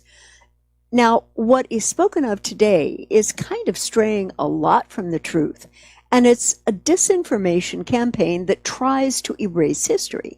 From Strategic Culture, a site the FBI says is financed by a foreign spy agency, we read the following. The Israeli government has begun selling the Kingdom of Saudi Arabia information on how to develop nuclear weapons, according to a senior official at the Israeli military organization, IHLS, Israel's Homeland Security. Amit Doron, who is a senior nuclear commentator at the organization, partially funded by the U.S. weapons giant Raytheon, not a surprise there, came forward because of his concerns over the emerging nuclear arms race in the region. And the cooperation between Israel and the U.S. in helping the Saudis develop a nuclear program is just the latest sign of their warming relationship, with Israel recently calling the Saudi crown prince a partner of Israel. And you know, it's interesting. The two BFFs of President Trump in the Middle East, the butcher of Gaza and the butcher of Yemen. I don't know what's tied up in that, Mike, but something. Well, this next paragraph is the really significant part. Though packaged as a revelation, in fact, the information seems to damn both Israel and Saudi Arabia. In fact, it covers about 40 years of cooperation in nuclear weapons research and production. Well, that basically tells us, Saudi Arabia does have nuclear weapons. Yeah. And the part that annoys me about this, and I mentioned it before, is we're always hearing that poor little Israel is being threatened by all those other nasty Middle Eastern countries, and that's why the United States has to send so much money and so many weapons to Israel to defend itself. And here we find out that all those Middle Eastern nations, except for Iran, are all buddy-buddy and have been for decades. Yeah. But if Israel and Saudi Arabia have been working on nuclear weapons for 40 years, Saudi Arabia has them. It doesn't take that long to do it. It didn't even take the Manhattan Project that long to build a nuclear weapon, and they were going completely from scratch. Yeah. And apparently, Saudi Arabia's next foray into nuclear partnership touches on Pakistan. Since '79, Pakistan has deployed troops in Saudi Arabia, ostensibly to defend that nation. Remember, a nation with a military budget larger than Russia's from Iran.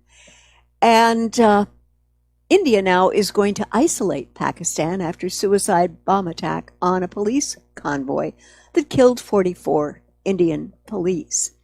And I don't know quite how India thinks it's going to do that, but they've threatened to completely isolate Pakistan on a global scale following the suicide car bomb, which killed 44 paramilitary police officers in the disputed Kashmir region. Well, to the Indian Prime Minister, I have one word: referendum. Give the people of Kashmir an opportunity to choose. And I mean, that's been teased on them, Mike, ever since World War II. But what the Kashmiri people need that's going to diffuse this anger and this violence is a choice between becoming independent, if India would let it. You're assuming that this suicide car bomb was a grassroots event, and to may have not me, been. this feels like it's a false flag provocation. It could have been, yeah. To basically allow India to go on an aggression against Pakistan. Yep. And apparently the car was packed with 350 kilograms of explosive. Is that a lot? That is a lot. That's one heck of a big bang. Excuse me. And overtook the 78 vehicle convoy and rammed into a bus about 12 miles from the regional capital, Srinagar, yesterday.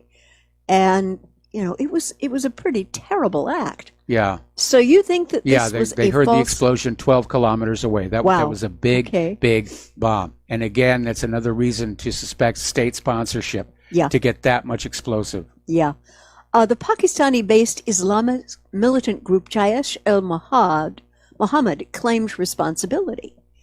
And theoretically, so the Indian government is saying, we demand that Pakistan stop supporting terrorists and terrorist groups operating from their territory and dismantling the infrastructure operated by terrorist outfits to launch attacks in other countries. Now, that was in an Indian Foreign Ministry statement.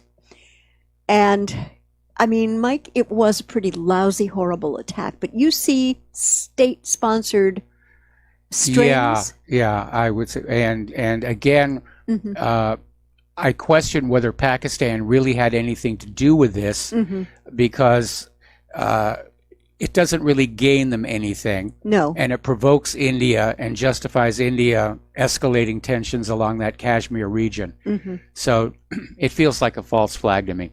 Okay. All righty. You've already covered this, Yeah, right? we already talked about, we talked about the summit in Poland. Yeah. And Netanyahu was out there, and he was really all over the top. And a lot of people are saying that, in effect, he was using that Warsaw Conference as a campaign platform. And that's the reason he was speaking in Hebrew and texting in Hebrew, because his target audience was back home in Israel. Right. But it may not really help him. And again, part of it is because, with the exception of Netanyahu himself, world leaders did not show up. Yeah, Trump, they sent their lackeys. Yeah, the lackeys were there. So here's Netanyahu, with the flunkies, trying to say, we're going to go after Iran. But in the end, the whole summit basically was a debacle. Yeah. It was Washington's attempt to reassert itself as the center political influence in the region. That failed. Yep. Pompeo was there to build support among the Middle Eastern nations to go after Iran. That failed. Yep.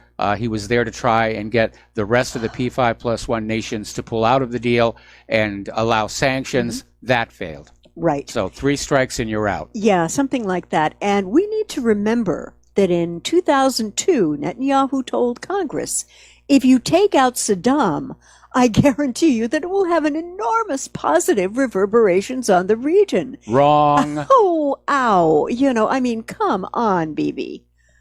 It's ridiculous. And history has shown us what a horrendous thing this was. Yes. And it was all about the oil, controlling it, controlling the company that was going to explore Iran's other oil fields, and that the oil was only going to be sold in dollars. Is that still the case with Iraqi oil?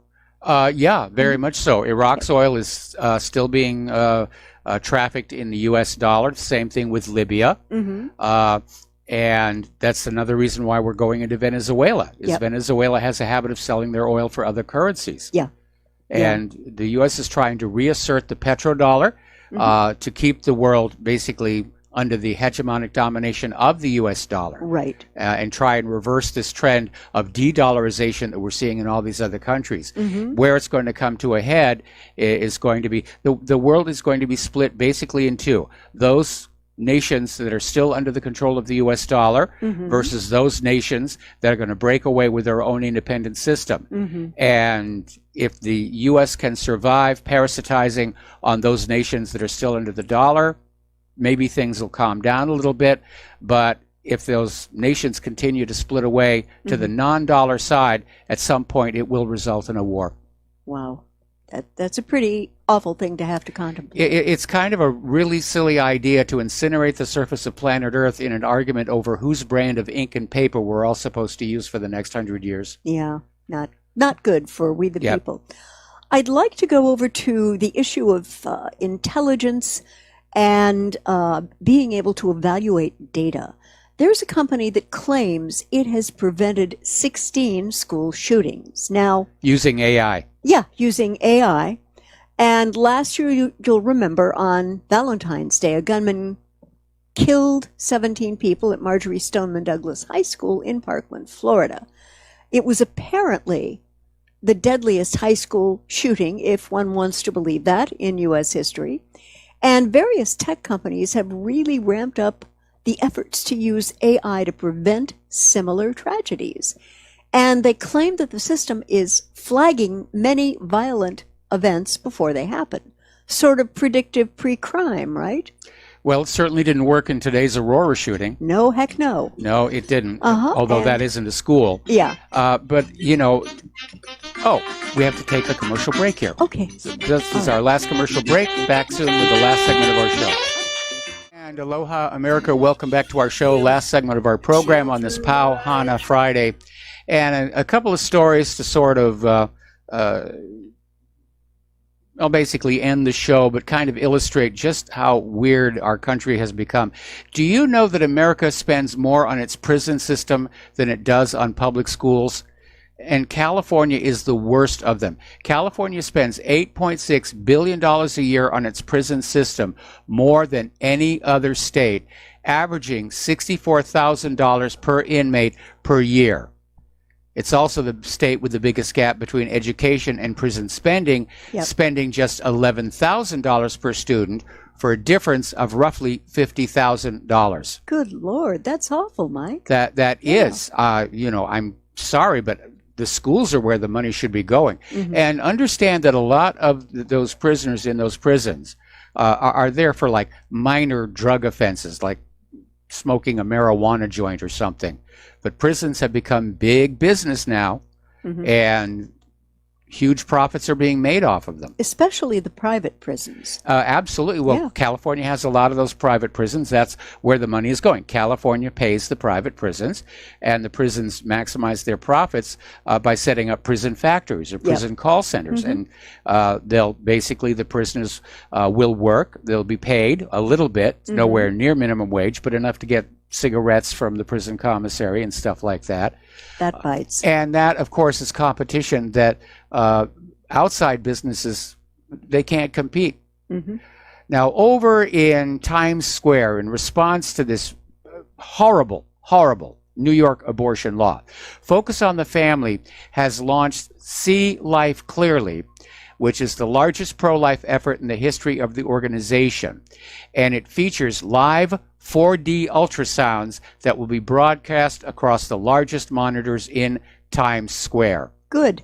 Yes, absolutely. Good. Yeah. And that law is horrible.